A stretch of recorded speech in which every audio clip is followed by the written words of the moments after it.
Sports Radio 560 WQAM Miami Fort Lauderdale presents The Neil Rogers Show. To talk to Neil, call 567-0560 toll free for Don't David call. Howard or pound 560 on your cell phone. The opinions of Neil, his guests, callers, or anyone else on the show do not necessarily reflect those of WQAM, Beasley Reed Acquisitions, or the Beasley Broadcast Group. Now, Neil Rogers on Sports Radio 560 QAM. Neil is out today. JP will be running the show, so please don't call him unless you want to bother him. These are tapes. Enjoy. Have a good time. George is out of town as well. Play by play on the radio. Play by play. Deep to left center. Back for shot. Frito. Back. He makes a one-handed catch against the bullpen. Oh, doctor. Out on the porch in the summer heat. The sound of the Southern's voice filled the street. Me and the redhead were up in the catbird seat. And out in St. Louis for sure it's the same. Holy cow, what a baseball game. The sacks are loaded and here comes that man again. And it was play-by-play on the radio. Play-by-play on the radio. Play-by-play, I saw it on the radio. The swing of the splinter to Maggio's glide. The man from Mike made it come alive. Bernie and Mel and Bob was a prince of a guy. Out of thin air, picture somehow appeared. You could smell the hot dogs and taste the beer. Felt the excitement as the crowd began to cheer. And it was play-by-play on the radio. Play-by-play on the radio. Play-by-play, I saw it on the radio. Play-by-play, I saw it on the radio. There's a drive. Drive. It's right field. It's full speed. It is. Base hit. Right field. The Tigers win it. Here comes the K-line to score. And it's all over. Sergio swings and there's a long drive hit deep in the right field. Going way back. She moves and she makes just a good eye over the roof for a home run. The men at the mic, they make it come alive. Oh, what a catch. There's a long drive. Turn it up louder. The pictures are coming in fine. And it's play-by-play on the radio. Play-by-play on the radio. Play-by-play. Yesterday. Play-by-play, I saw it on the radio. Play-by-play, I saw it on the radio. It is going. It is going. It is gone.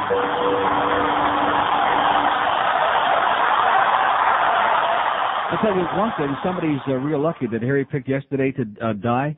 Somebody upstairs, because it'll take a few minutes off of what I would have done a 4-hour marathon here today. I mean, I am wound up tighter than a snare drum in heat. And I want to take back something I've been saying the last few weeks about Gary Sarner in our sales department being a mosquito tool. That's an exaggeration. He's an amoeba tool. There are things that go on in this place, and I said this right at the end of the show yesterday about that bizarre thing where we had the same spot run twice in the same break, which wasn't the end of the world, but it was just, to me, it kind of epitomized everything that goes on here. But there are things that go on in this company, the likes of which I have never seen in my life. And I'm going to talk about all of them today. And some of you people with big mouths who work in this company, and there's more than one, by the way, who take great pleasure, whose a way of making up, I guess, for very tiny egos, is by abusing everybody who comes in your path. Guess what? That ends today. Because if I ever see it in front of me, I'll get the 2x4 that I'm always talking about and knock your head from here to kingdom come. Because the one consistent message that I've told the people who listen to this show for years, don't take crap. Because life is too short to take crap from people, because usually the people who dole out the crap are people who are crap. Now, you're probably wondering what I'm talking about, and of course I'll have to set this all up. I left here yesterday in a great mood. I go to my car. I almost made it to the door. I had the button pushed on my keychain, unlock. I heard the little click. I'm ready to get out. I was 2 seconds away from sanity. Now, that was 2 o'clock yesterday, so it's 20 hours later, and I'm still psychotic about it. About a display in the parking lot downstairs that went on that is so unacceptable. And if anybody ever opens up a mouth like that to me, they'll have a knuckle sandwich in 2 seconds. And the people, I'm going to tell you, when you pick on, see, this is something that really just amazes me. It's real easy to pick on underlings. Anybody can do that. The board ops, the producers, whoever it might be. Anybody can do that. See, I don't waste my time with that. I spend my time dealing with management who are always incompetent and here at a level that is so staggering that it just blows my mind. But abusing the people who work around you, and by the way, most of the people I've encountered here, the so-called little people who are underpaid and overworked, are pretty damn good. Joe Costello, Robert, Josh Friedman, he may be fat and smell bad, but he did our show a few days. He did a fine job. Tommy in the morning, I don't know him, but it seems to me he probably does a good job. I don't know. Who does Hank's show? Who has to put up with that crap every day? Josh and Jason. Who have to be at the news all the time. See, I'm going to tell you something. If you had a bad day at the track, if you had, not getting laid enough, whatever it is, don't take it out on the people around you. It's not acceptable. Not acceptable. And it's sad that I have to waste time on this show, today especially. And I'll spend plenty of time on it today. I feel like a school teacher here. I know I talked about it when I first started on this station 8 weeks ago, and I said I'm going to have to bring these people kicking and screaming into the world of real radio, or at least something close to it, because they're so far removed from it that it's just unbelievable. You'd have to be here to believe it. You'd have to see it with your own 5 eyes to believe what goes on here day in and day out under the name of business. And abusing the people you work with every day, and I know that most of you listening to me right now, you work for other people. And let me say it one more time. If you work for yourself and you make a decent living, I'm not talking about rich, but if you work for yourself and you make a decent living, I can't tell you how envious I am of you. Because working for other people blows. It blows. Because most of the time, you wind up working for people who are inept, who are assholes, who are wannabes, who are liars, who are procrastinators, who don't know what the hell they're doing. But that doesn't mean you have to take crap. And I'm not going to mention any names on the air today, Phyllis, but I'm going to tell you right now, don't ever even dream of opening up a mouth to me, because you'll not only have a knuckle sandwich, but your head will be on Uranus. WIOD. Oh, I hate that station. He's back, and he's stalking a psycho who wants to make the Chicago Cubs pennant contenders. Clint Eastwood is Dirty Harry Caray. Hello, everybody. This is Harry Caray with Steve Stone, and the Cubs are getting the beat out of them today. Clint Eastwood gives a Hall of Fame performance as the legendary Cubs broadcaster. There's action. The pitch. Strike at the... He's through that ball right past Clark. Suspense. It might be. It could be. It is a home run. Romance. Oh, look at the on that broad, Steve. Holy cow. Clint Eastwood is Dirty Harry Caray. Coming to a theater near you. Let me hear you. A 1, a 2, a 3. Take me out to the ball game. Take me out to the crowd. Buy me some peanuts and Cracker Jack. I don't care if I ever get back always root for the coffee. If they don't win, it's a shame. For it 1, 2, 3 strikes, you're out in the old ball game. Like I said, it's a good thing. We knew he was gone this time. We knew that was all over, and it was just a matter of time. But it's a real good thing, I guess, that for me, also for my sanity, because it'll break up today what's going to go on this show. Just a little bit of diversion. Because Harry Caray made me a Cub fan. I couldn't have given a crap less about the Chicago Cubs until I got a satellite dish in 1987, big dish, watched WGN, and there was Harry Caray doing the Cubs games. And, of course, as a little kid growing up. See, this down here, like I've told you many times, is a wasteland. All you get on AM radio down here is no speak it English, bada beep, bada boom. You get it's a Tower of Babel down here because it's so low. Florida's flat as a pancake, and as a result, the signals from like living and breathing places don't get in here very often, very rarely. Maybe once in a while, if the wind is blowing in the right direction, you get WSB from Atlanta, which blows. But as a kid growing up north, you become a sports fan based on that radio. Back in the days when there used to be real broadcasters, not a bunch of ex-jocks, but people who could paint a verbal picture and make any sport exciting, who could make the hair stand up on the back of your neck, who'd get you involved and make whatever the sport was, whatever the game was, get you emotionally involved in it. Even if it wasn't really all that exciting, they could still take it and make it exciting. And so I grew up listening to real broadcasters. Unfortunately, we got like 1.5 generations now who have grown up being exposed to bush leaguers, to ex-jocks, Joe Daggiola, Phil Rizzuto, Jerry Coleman, people who couldn't broadcast their way out of a goddamn paper sack because they once wore a jockstrap. There are a couple of exceptions to that, like Pat Summerall, who's a great football announcer. I don't care what anybody says. Summerall's great, especially when he's sober.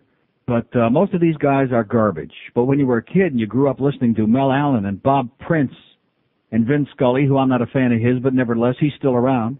In fact, and Ernie Harwell, who's also still around. And Harry Caray, KMOX, doing the Cardinals forever and ever. And Jack Buck, who started doing Rochester Red Wing baseball in the early 50s, wound up in St. Louis with Harry Caray. And so Harry Caray made me a Cubs fan, and the only reason I ever watched Cubs baseball, and I was lucky enough that the second or third year, the second full season I watched Cubs baseball is the year they won the division and went to the World Series with Sandberg and Mark Grace and Mike Bilecki and Greg Maddux, and then of course at IOD, because Mike Disney, our GM at that time, was from Chicago and a Cubs fan. We started doing that thing every year where we would go up to Chicago and do a show from Murphy's Bleachers right across from Wrigley Field. And it was a waste of programming. I mean, there's no question in my mind that doing those shows just blew off the entire audience, but I loved it. It was great. It was a lot of fun. And George even got to go 1 year for about 2 minutes until they said, okay, get back on a plane and go back home because you're having too good of a time and it's for free and we're paying for it. Right? Yeah. We were sitting right under him, by the way, when he leaned out to sing the Take Me Out to the Ballgame. He was right about. Well, he also came on the show the 1 year. I don't know if you were there that year. No, that was the year before where Marvin got to go, even though I was your producer. Yeah, well, Marvin, of course, that's another story. But at any rate, speaking of abusing the producers, there's somebody who should have been abused, and I didn't even abuse him. God, what a waste. We should bring him back. Try it again for about just one show would be good. Make up for lost time. But at any rate, so the 1 year, I guess it was the first year we did the show up there, and at that time, Saul Foose was my agent. I wonder if Saul's still in jail. But anyway, he was my agent. He was also Harry Caray's lawyer and agent. And since they were so tight, Saul Foose was kind enough to get Harry to, come over to Murphy's Bleachers before the game, which was a big deal because Harry was driven by limousine from the hotel he lived at in Chicago, which somebody will call and tell me, I don't remember which hotel it was, but he and his wife Dutchie lived in this hotel. And because Harry didn't drive, because he liked to be a bud man and imbibe a hell of a lot, they used to bring him by limo to Wrigley Field every day. And so we're on the air doing the show, and it gets to be, let's see, in Chicago it would have been, the game start there at 2:20, so it was 1:20. We're still on the air. So maybe it was like about 12:30, I guess. And Harry had been supposed to come by around that time, didn't show up, and I'm saying, well, of course we know how busy he is. He's not going to be able to make it today, but it's really great to be here across from Wrigley Field. You get Murphy's Bleachers, you look out the window, and there's the ballpark right across the street. And now, as I'm saying this, the door opens, and here's this very little unimposing man with these big glasses walks in, and there's Harry, who took the time because Saul Foose asked him to do it and came on the show. And he was just as amazing in person as he was on the air. A real character, 1 in a billion. And I brought back the days when he did St. Louis Billikens basketball on KMOX, which most people, of course, don't even know that he ever did that. And was great at it, too. I mean, to think that I'm listening to University of St. Louis basketball on the radio on KMOX, I mean, how the hell could I have been interested? And it really wasn't. But he just made it so goddamn exciting that you couldn't help but listen. And back in those days, Buddy Blattner, now there's another ex-jock, and he was great. He did the St. Louis Hawks games. Back in the days when you had a few white people playing basketball, and you didn't have to be a 7-foot freak to play it, and it was a great and exciting game. When Bob Pettit and Cliff Hagan and all those guys were playing for the St. Louis Hawks. In fact, Buddy Blattner was so popular in St. Louis that when he tried to retire one year, there was such an outcry from the fans that he had to come back and do another season of Hawks basketball. So anyway, after all these years of growing up and listening to these people, and then I got to meet here. And like I said, 87 got the satellite dish and became a big Cub fan and watched all those games. And even the last couple of years, as bad as the Cubs have been, if I was home in the afternoon, especially on a weekend, and there was nothing else on, I'd flip over to WGN. There would be Harry doing the games. And it was kind of sad. It was kind of sad because the last 3-4 years especially, after he had the incident, not just so much after he had the stroke a few years ago, but after he fell down here. That was about 3-4 years ago at the PP Park, and he really was never the same again after that. And, of course, here's a guy who had a stroke, but, it's the choice you make. He wanted to live life to the fullest, and he was a carouser and a drinker and et cetera, and that was his choice. But he still made it to 78, which ain't all that bad. Not too bad, especially to be able to live life the way you want it and enjoy every minute of it. And so Harry Caray is gone, and what that basically leaves, you got your Ernie Harwell in Detroit, who they tried to screw over, and then the fans forced them to bring him back, and Vin Scully in Los Angeles. And you got a few people like Mike Lang in Pittsburgh, who are real creative, real personalities, real strong identity, real great broadcasters who can paint a verbal picture and make sports exciting. But boy, are they a vanishing breed. Another 10 years, there won't be anybody like that anymore. I became a hockey fan in 1958 and never saw a hockey game in my life. Never saw it. There was no hockey on television then. And as a kid flipping around on my radio there, and I used to listen to all that baseball, and on Saturday night, I'd come across 740 CBL in Toronto. And I would listen to this man on there. It was Bill Hewitt. And I thought, God, this is awful exciting. I don't know what it is, but it's very exciting. And it was hockey night in Canada. And I started listening, and I became a Maple Leaf fan 40 years ago based on listening on the radio. And I would tune in every Saturday night, and then I would start following the results in the newspaper. And here 40 years later, I'm still stuck with the same crappy team, but nevertheless, it's an important part of my life, based on great broadcasters. And so when somebody insults my intelligence and tries to tell me that pretenders, and I don't want to mention any names, Chris Moore, but people who sit and try to be comedians and refuse to describe the action, that people who couldn't make a game exciting if you held a gun to their head, that these are broadcasters, these are sportscasters, most of these guys today are a joke. Fred Cusick just retired in Boston, did the Bruins for 100 years. One of the best, one of the greatest. Now, he was I don't know, Fred was about the same age, I guess, as Harry Caray, close to 80, and he could still be working. Could still be working and could still be one of the best because he made the game exciting, because he was into it, because he was a fan, because he knew how to paint a verbal picture, even on television, painting a verbal picture. Last night came across, because what do we got, these Olympics? There's nothing on. It's a joke. Came across on Classic Sports on a small dish. They were showing the final game between Canada and Russia from the Canada Cup, 1987. And Dan Kelly was doing the game on CTV. You know, one thing about Classic Sports that bothers me a little bit, they dig up all this great old footage, but they never give credit. In fact, I don't think they even know who some of these people are. They never give credit and tell you who the announcers were. And Dan Kelly, there's another voice from KMOX in St. Louis and the St. Louis Blues, and before that the Montreal Canadiens. One of the greats. The son can't broadcast his way out of a paper bag over there with the Avalanche, but nevertheless, Dan Kelly was one of the greats. And there he was last night doing that Canada Cup game. So that's one of the reasons that this whole, we were talking about it yesterday, this synthetic era of sports, with all these contrived songs and all this bull crap, and with the signs up there that show you when to applaud and when you're supposed to get excited, and all these prefabricated ballparks that all look the same and smell the same. It's not a question of living in the past. It's a question of having had something taken away from you. Because it used to be fun, and now it's nothing but business. It's all it is, just business. There isn't even the slightest element of fun to most sports anymore. And, of course, here we are on your all-sports station. And in a couple of days, or a few days, or in a couple of weeks, when they start dropping the bombs on Iraq, I've been wondering this the last few hours, because I did see several times yesterday, CNN showed that over and over and over, that the meeting they had at Ohio State, that was supposed to be an orchestrated thing. They're you know, Bubba was on there the other day, and hey, I'm all for them. I hope that they bomb the Iraqis into the Stone Age. Because like Clemenza said in Godfather 1, if they'd have stopped Hitler at Munich, they wouldn't have had to be there right then. But here's all these punks at Columbus. Well, there may have been about a dozen. They're making a lot of noise. So they showed that over and over and over again. Of course, it's very obvious the seeds are being planted now that we're going to go in there again. And I'm thinking to myself, I'm taking that one little finger now, and I'm scratching that little spot on the back of my head. I'm playing Greg Reed Jr. now, and I'm scratching that spot, and I'm looking down at the floor, and I'm asking myself, what's going to happen when Gulf War Part 2 starts? Having been on WIOD during Gulf War Part 1 and during Hurricane Andrew and during a lot of other things that were going on in this community where people tuned in to hear us talk about them. Oh, I do have a TV set up here, thanks to Jeff Cohen. We have a satellite dish here, thanks to Digital World Satellite. Digital World Satellite Company. We're kind enough to donate to us. And I do have a window so I can look out the window and see if there are any mushroom clouds forming down on 441 or any magic mushrooms growing in the parking lot.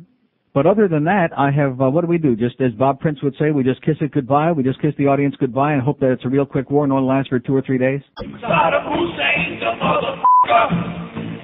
Saddam Hussein's a motherfucker. Saddam Hussein's a motherfucker. Saddam Hussein's a motherfucker. Iraq's a crappy little country. Smells like the mustache on his face. Just get rid of that. You're in drinking chubby and blow up the whole goddamn place. Saddam Hussein's a motherfucker. Saddam Hussein's a motherfucker. Saddam Hussein's a motherfucker. Saddam Hussein's a motherfucker. Saddam Hussein's a motherfucker.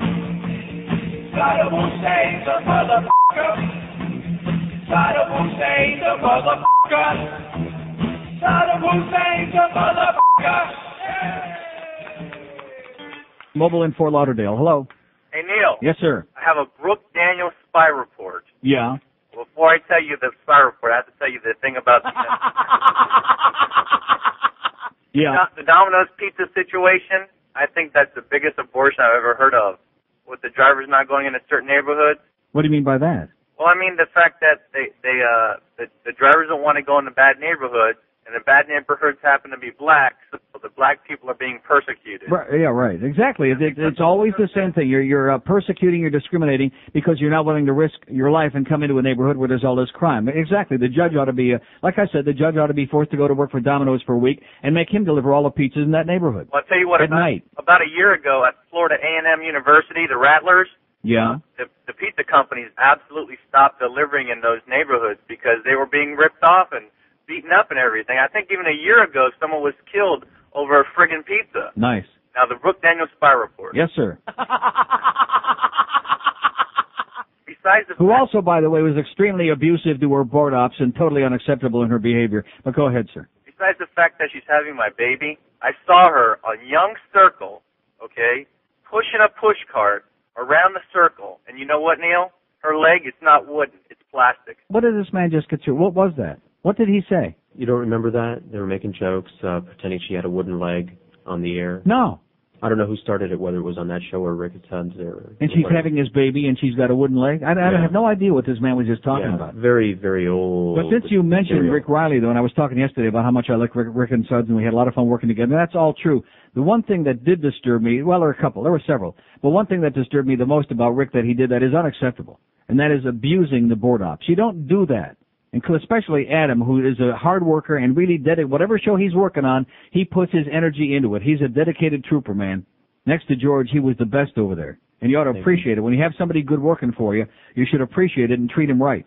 That doesn't mean you always have to agree with them, but to abuse people, to browbeat people, and to do it on the air or off the air, but on and off the air, it's unacceptable. And we had a mistake. And yes, I did go ballistic over at the end of the show. I wasn't taking it out on anybody in particular. I just was pointing out that it's par for the course on this joint because this place is so screwed up. And so somebody upstairs, our traffic lady, which I don't want to mention Phyllis by name, but somebody upstairs gets wind of this, which I'm sure she's listening right now, and I'm very happy to know that, and starts calling people over in the other building at QAM and abusing and screaming at all kinds of people, none of whom, by the way, were responsible. And even if they were, wasn't the end of the world. It was a mistake, and it was embarrassing, playing the same spot twice in one break. But it wasn't justification for reaming people out and carrying on and screaming and abusing people, some of whom are working for minimum wage or next to it and having to take a lot of crap. And so if I have to spend a lot of the show today, and I'm not doing it to try to paint myself out as being Mr. Prima Donna, I'm not. But I just don't believe in abusing the people that you work with. Now, in management, I'll make an exception for that because they deserve it. These people especially. You can't complain about our management because we don't have any. We have wannabes. We have people who make all kinds of promises and grandiose representations, and then you come to find out, well, they really don't have the final say on these things anyway. Because the Beasley people over there in Naples, these are the ones that control the purse strings on this outfit, which is why every single check for any amount, no matter how small it may be, has to come from Naples and has to be signed off on by the Beasleys, which is also why people wait for weeks and months and for lifetime sometime before they get paid by the Beasleys. And I'm not making that up. I have no reason. When I came to work here, always, like when I started with Paxton, the first 3 months were a paradise. They left me alone. We were having a good time. We had some asshole engineers and Max. But generally speaking, it was paradise. We had a great book. That fall book was gigantic. It was humongous. The log was sold out, with real spots, by the way. And it was paradise. Then, of course, when it came time to renegotiate that window in my contract and Buddy Bud started acting like Buddy Bud, Paxson, then we started having some real problems. And even though George will find this distressing that I would say this, after they blew out Steve Nickel because they thought they were doing me a favor and brought in Pete Bolger and Walter Sabo, the Bobbsey twins, and started dicking around with the programming and putting all those corny crap on here and brought in John Ford to bring back the old corny IOD jingles. How's IOD doing now, by the way? How's the talk on IOD? Oh, they're not doing talk anymore? They're all news? WIOD. Oh, I hate that station. But I went in there with the best of hopes in spite of all the things that I've warned about. Buddy Bud is born again. He's this, he's that, he's a madman, etc. I went in there with the greatest of hopes because they inherited me. They inherited my contract. I had no choice at that time. And so when I came over here, I had the best of hopes. And people, Gary Sarner is telling me, and this one up there, the one I'm talking about today, which I don't want to mention Phyllis by name, they're telling me, oh, you'll never work for anybody better than Greg Reed. He's the best guy in the world. Bada beep, bada boop. He takes care of his people. His word is gold, and yada yada. And then, of course, I proceeded to go through several months of near nervous breakdowns every time I was back in town. And, you know, thank God I spent most of that 7 months out of town and out of the country, far away from here, or I'd be in a rubber room right now. I'm only right now at this moment starting to calm down just a little bit from the first 50 minutes of the show and the preceding 20 hours, which other people might not have thought so much about. But to me, it epitomized where I am and what's going on here. And it's an ugly picture. And it's not going to continue like this. You have my word on that. It is not going to continue like this. So yesterday at the end of the show in our final commercial break, we had a spot that ran twice. This is the second or third time it's happened this week. A 30-second commercial that ran twice on the same commercial break, at the beginning of the recorded spots and at the end. And I sat here with my mouth open down to my pupik, and I came back on the air since it was the end of the show, and I gave a little 2-minute seminar to the people in sales and in traffic and whoever else works here that you don't run a sponsor's commercial twice in the same break. And then I find out the reason for this was that this is Petaluma Restaurant, and it really bothered me. It bothers me for any advertiser, but it bothers me because we had a great meal there several weeks ago, George and myself and John and Crystal and Zoltan and his wife. His name is Zoltan, by the way, not Zoltan. Whatever. Whatever it is. We'll get to that in a minute, by the way. There's a thunderclap at the end, whatever it is. But at any rate, so we had a wonderful dinner. It's a great place. They gave me my own little special cigar locker there, and they're very nice people. The food was fantastic. Great steaks and Italian food. They got a nice smoke room in there. It's a wonderful place. Great sponsor. And it disturbs me because they're paying their money, and they were buying a 60-second spot, and evidently Geldy's over there in Japan playing a squeaky-voiced radio, and he's not here to redo the commercial. And as a result, so instead of scratching the commercial, which they're paying for a 60-second spot because we only have this 30, instead of scratching it, or instead of writing a 30-second spot in twice in two different parts of the show to be the equivalent of a 60-second commercial, some genius over there decided that we would just run the same spot twice in the same break. Well, it takes up 60 seconds. That would be like my sitting here and saying, I got a 60-second spot to do for Pizza Loft. So what I'm going to do is I'm going to say, hey, Pizza Loft really has great food. Hey, Pizza Loft really has great, Pizza Loft really has great food. And do that for 60 seconds. That would not be a commercial, and Jeff Cohen would not pay for it, although he would like all the mentions. See, he likes getting it for free now, which is why I'm doing it, and the spot too. So I went a little ballistic about that, and come to find out that after I walked out of here at about 2:03, and not all that overly concerned, but it was just another one of these QAM aberrations that I'm becoming used to, although I don't like them, and I'm trying to do something to embarrass people into correcting them. And I was on my merry way out the door. And I got down as far as that stoop out back, and there was, speaking of stoop, there was Gary Sarner. There was Mosquito Tool himself sitting there on the stoop smoking a faggot. I said, how you doing? Okay. Get to my car. I pressed that little unlock button on my keychain. I'm only moments away, like 2 seconds, from opening the door and being on my merry way toward the turnpike. And I hear, Neil, and it's Mosquito Tool. And he comes wandering over because he wants to do the Yenta routine, wants to get into a whole Yenta song and a dance about all these rumors about the station being sold. And what he has heard is that Cox Broadcasting wanted to buy Power 96 and KISS, but had no interest in buying QAM. And of course it would make no sense to me, really, in spite of all the hopes that I have. It would make no sense for the Cox Broadcasting, for the sisters, to sell IOD with a much superior signal and practically give it away, including the property, and then come back a year or so later and buy this station with all the debt from the Wayne Huizenga, with all the sports franchises, with the big payroll, with the inferior signal. It just wouldn't make any sense, even though that's the rumor that we continue hearing. So I'm engaged in a conversation about that, and then he asked me something about a certain sponsor, which is one of his accounts, which has been running multiple times on this show. He said, you know, those people are only buying one spot a day. They're only going to pay for one spot a day. I don't know what that's all about. Why is she putting it? And I said, I really don't know, but I find it very annoying because it becomes extremely repetitive, and I don't think that company A, will call them, just for argument, just to use a letter, that they want to buy all those spots every day. It really isn't necessary, and they're spending a lot of money, and I don't think it's right that, you know.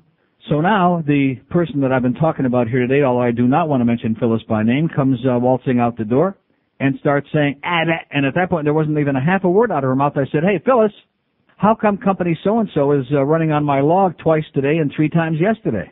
Because it's Gary's account, and he tells me that they're only buying one spot a day. Well, at that point, at that moment, remember when we dropped the bombs on Nagasaki and Hiroshima?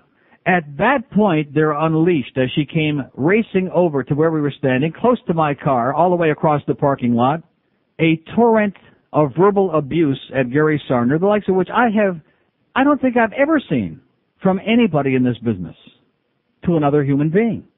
And because the guy evidently is wimpy, I mean, he never stole a freight train. He's probably not that bad of a guy. Maybe I don't know him that well. I really don't. I have no grudge, no axe to grind with him.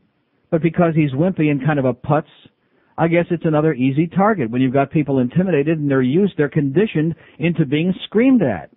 And they'll pay for those mother effing spots, and I'll get goddamn Greg Reed. And this, I'm telling you, I thought that eyeballs were going to come popping out of this person's head. And I'm standing there, not knowing whether to scream or eat Chiquita Banana. And now the conversation switches to this playing the Petaluma spot twice in one break at the end of the show yesterday. And Luann, our sales manager, such as she is standing there also. So now there are 4 of us standing out there, and this conversation is developing.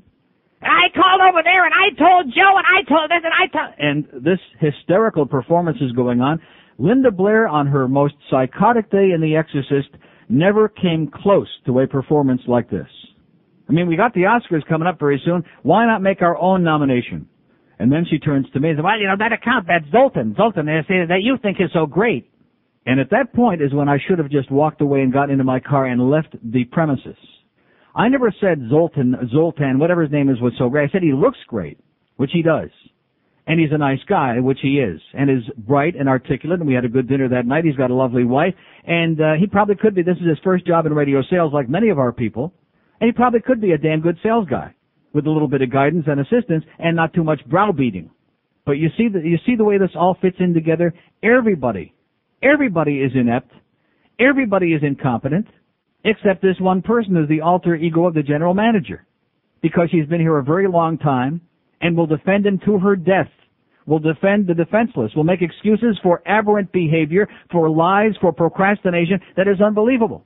I don't need a lecture from Phyllis or anybody else about the experiences that I've had with this company these last 11 months, with the near nervous breakdown of having to coerce people to live up to their word to build these studios such as they are, with attempts to get paid for things that were supposed to be paid to me, like for hockey tickets, and to get people paid who had done shows for this radio station.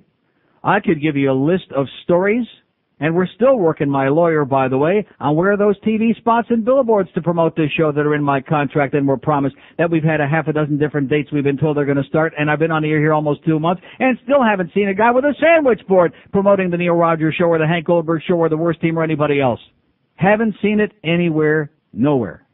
And I'm out there for 55 minutes. I might as well have gone home and argued with my dogs. At least they would have smiled. And it wouldn't have heard any bull crap. So unless there's anybody in sales who needs to speak to me about business, let the word go forth today from... Oh, God. Let the word go forth that at 2:01 every day, Monday through Friday that I'm here, I'll be gone. I'd rather go run naked in traffic for an hour than spend another hour like I did yesterday listening to stories and rationalizations. And then the big guy, what is his name, John Jarris? I don't know what he is. Seems like a nice guy, means well. He drives up in his big Cadillac. What is his title? What is his function? Oh, we don't know. Something to do with Power 96, but also another one of those people. We have all kinds of people upstairs. We got that Ray guy. Nobody knows what they do. Seriously, you're laughing, but it's true. We don't know what Ray Perry. We don't know what he does. And this particular guy has met me in the elevator on a couple of occasions over the last month and a half and said, the Mark Raniere people from Mark Raniere, that's Mike's son, his advertising agency, are going to be coming in tomorrow to shoot some footage for the promotional campaign we're going to run on TV. Great. Excellent. Never happened. So I asked him some questions about that, and he tells me, we had all this TV time reserved, and we're going to do this, and bada beat, and spend a lot of money, and then for some reason, which nobody can get an answer to, it was all put on hold. Remember, George, before WIOD was sold, they had a $200,000 TV campaign they were going to run, and then inexplicably, it all got pulled? Remember that?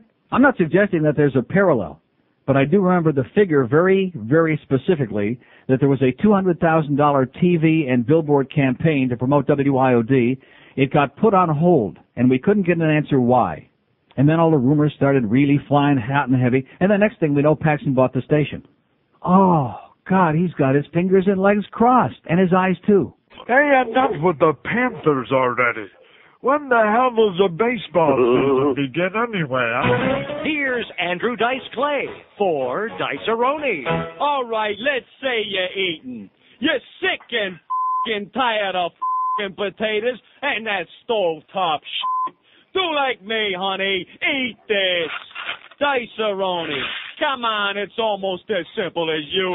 Put the f***ing bag in the f***ing pot and you turn on the f***ing stove. You think you can manage that, honey? Hey, bada bing, the f***ing thing's done. So, remember, Yankee Doodle came to town riding on a pony, stuck a feather up his ass and called it Dice-A-Roni. Oh! All right, there must have been a little Dice-A-Roni on the disc there. I like that. That was a great effect. All right. Nice going, guys. Listen, you hear that? The CD is hyperventilating in here. It's going 8-shot.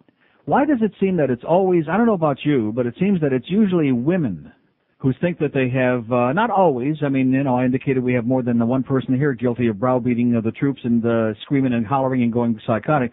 But it seems that generally the majority of people who behave this way toward their fellow coworkers are women. Now, back at IOD, we had a young lady who is still there, by the way, which is astonishing. Her name was Sarah. Still is. Oh, she hasn't changed it? I would. And she was the promotions lady. And they had a very silly promotion that they ran one time. It was called the WIOD Tragic Trip. Maybe some of you long-suffering listeners remember that deal? WIOD? Oh, I hate that station. It was a really dumb promotion, and it was very vague and ambiguous, and nobody really knew what it was, and we were going to send somebody to some place where they really didn't even want to go. And the whole thing was just a disaster. And she came into me one day, and she stood in front of me during a commercial break, while the show was going on, no less, but during a break, and I had indicated that I didn't want to participate in this promotion because it was just garbage. And it was kind of, I really don't remember the details. But at any rate, she says, and we're trying to promote your show, you effing ungrateful son of a bitch. Screaming and shrieking. Here's this, I'd say early 20s. How old did you say she was? About 21, 22 years old? And she's standing there, not that, because I consider myself such a big shot, but I do happen to be a human being, and of course I was in the middle of a radio show. Now, I'm going to tell you something, because this wasn't the first time she had done it. She had also done the same thing with Rick Riley, as I recall. Remember? Yes. I don't remember, was it about this or something else? Whatever it was about. I don't know. She yelled at Adam once, too. Should have been, oh, that's right, Adam. What was the line about Adam? That's why you're just a board op. Right, that's why you're just a board op. See, women and minorities, they think that they can get away with anything in the workplace because, you fire their ass, there's going to be a sex discrimination lawsuit, there's going to be a racial, whatever it is, going to be a lawsuit. So once you got women or minorities, man, there are a lot of companies that are terrified to ever turn them loose because no matter what they do, they think they can get away with it. And they're the first ones to yell, by the way, they're being harassed and discriminated against. And yeah, I know those stories from upstairs, by the way, too. I know all about that crap. Pile of garbage. And then we also, over at the Paxson IOD, we had and let me say it again, she's still there, Sarah, in the Cox building over there where Y100 used to be on 29th Avenue in Hollywood. Should have been fired on the spot that day. Should have been fired. She's still there. She's a woman. And at the Paxson IOD, which I will not mention any names here because I'm not that stupid, we had a lady working there who was so incredibly incompetent and inept. If she didn't take 10 years off George's life, I have no idea. what possibly could, because he had, and I'm not going to say what her job was or what her name was or who she be, but I'm going to tell you this right now. He had to redo her job every morning before the show started. And boy, talk about a big hostile mouth and an arrogant hostile attitude. I mean, just look at that lady, cross-eyed man, and the wrath of Jesus and Moses and Abraham and Solomon would come down right on your puss. I'm telling you, man, this is if you get nothing else out of this show, ever, do not take crap from anybody. That's my message. And maybe people think that they've been able to do things for years here with impunity, but that's before I showed up on the scene. Not that I'm such a big shot, but obviously I'm not intimidated or threatened by George Beasley or Bruce Beasley or Greg Reed or Duff Lindsay or what's-her-name Phyllis upstairs. I'm not here to abuse people. I'm not here to browbeat people. I'm not here to do any of the above, although I'll do my shtick on the air. I'll do my usual poking fun at the salespeople. I'll go, quite frankly, most of my experiences with the salespeople here have been very fine, no problem, really. But I'm not here to abuse people or to play God or to look down my nose at anybody else. And so the shenanigans that have gone on here for far too long, stop now. Because I'm going to tell you something. If it happens with anybody in this building or the other building again, I'll hear about it, and you know something? I'll go on the air with it again. Every single time I find out that this kind of crap is going down at WQAM, Power 96, KISS, anything to do with the Beasley Miami stations, I'll put it on the air. If that's what it takes to force some people to either look in the mirror and assess the way they interrelate with their fellow workers, or maybe, in some cases, and I really don't know, get some assistance for whatever it is that is troubling them. And you may be chuckling when I say that in there, but I'm telling you, I don't cotton to that kind of behavior. I'm sorry. Here's a mobile lady or is a lady mobile in Davie. Hello. Hey, how are ya? Okay, man. I got to tell you some advice. I'm embarrassed to say it, but I'm from Davie. If anybody calls from Davie, expect retardedness to come out from them. They're very slow, screwed up people. Yeah. And so I wouldn't expect any smartness to come from them folks. They're all rednecks, kickers, and sitting there drinking. Okay, great. But what is there something going on today that we don't know about? I thought Monday was the holiday. I thought that was Presidente Day. Maybe they're celebrating like a President's Week. This is amazing today. This is astonishing. We're having an impact on this show, the likes of which I can't even believe. We're reaching everybody. We're reaching even the retarded people today. People on the inside who are locked up in padded cells, we're reaching them. Here's a mobile in Miami. Hello. Good afternoon. Yes, sir. I wanted to tell you something. I moved down here from Chicago about 4 years ago, and it was the worst career move I ever made. Yes, sir. I would go along with that. Well, thank you. I came down here expecting sunshine and nice people and all that crap they told me I'd get down here. I'll tell you this. If I could move today, I would do it in a heartbeat. This city sucks. It has nothing to offer. The weather sucks. The people are unfriendly. They can't drive. Nobody can open their... Oh, man. These people are very frustrated, and they keep saying crap. I mean, let me say it again. It's still legal to take one in America. I don't know how long it'll last, so you better take a good one. But you can't say it. You can't say crap on the air, sir. I totally understand your frustration. I share it with you, believe me. Here's a mobile in Miami. Hello. Hello. Speak to me, sir. Oh, okay. Since you were talking about Power 96 personnel, I don't know if you caught the Channel 10 interview on pirate radio the other day with Kid Curry from Power 96. No, I heard about it. Yeah, I heard he left his walker home. I was one of the jocks on one of the supposed pirate radio stations, Dan Center 9.5, and he was saying all these things. He's been on top of us forever. He's tried to shut us down twice already. Well, wait a minute. Let me ask you this. Why should he not try to shut you down? Why the hell should you be allowed to have a pirate radio station where you're on there spewing crap onto the airwaves? You have no... No, absolutely not, sir. Absolutely not. We are probably the only radio station. All we do is play the disco freestyle and retro music, and we try to get a license, but you need $500,000 to get a license. No, sir, you're not listening to me, okay? I don't care what you're playing. You don't have a right. There are laws about this. The airwaves are governed by the government. You don't have a right just to put out a pirate radio station and then call me and try to defend it as if he's a bad guy because he's trying to get you off the air. You have to be off the air. No. All he's trying to do is cover his butt. All he's trying to do is cover his butt, so his ratings are going down. We're taking out his listeners. Sir, Power 96 is the #1 rated station in the market, #1. And #2, you're breaking the law. Do you understand that, sir? Do you know what that means? I understand what that means, but we're suing the FCC, so we're well, still sir, going to you go know back on the air. something? You can sue the FCC from now until the year 2525 when Zager and Evans make a comeback, and you got a Chinaman's chance in hell. We're suing the FCC because this guy, just like all these other pirate stations in Dade County, I mean, give me a break. Oh, yeah, talk about people who just make up the laws as they go along. There's one for you, all you plantation porkers that are so bent out of shape with people going 5 miles over the speed limit. There's a guy who just makes up the laws as he goes along. They don't have the money for a license, so they're just going to go ahead and get their little tiny transmitter and go on the air and spew out whatever the hell they want. Unbelievable. I think the guy that called before was right. Here's an important fact from Frank in Ocala who's listening on the Internet. He says the trial here in Ocala pertaining to the so-called obscene T-shirt reached a conclusion yesterday. A jury of 5 women and 1 man found a guy not guilty on all counts. Oh! How do you like that? Unbelievable. They wasted taxpayers' money to take a guy to trial because he wore a T-shirt that some porker decided was obscene, and they dragged his ass off to jail and had to go through a big song and a dance, and the jury said, you're full of crap. Anybody remember the First Amendment? Right.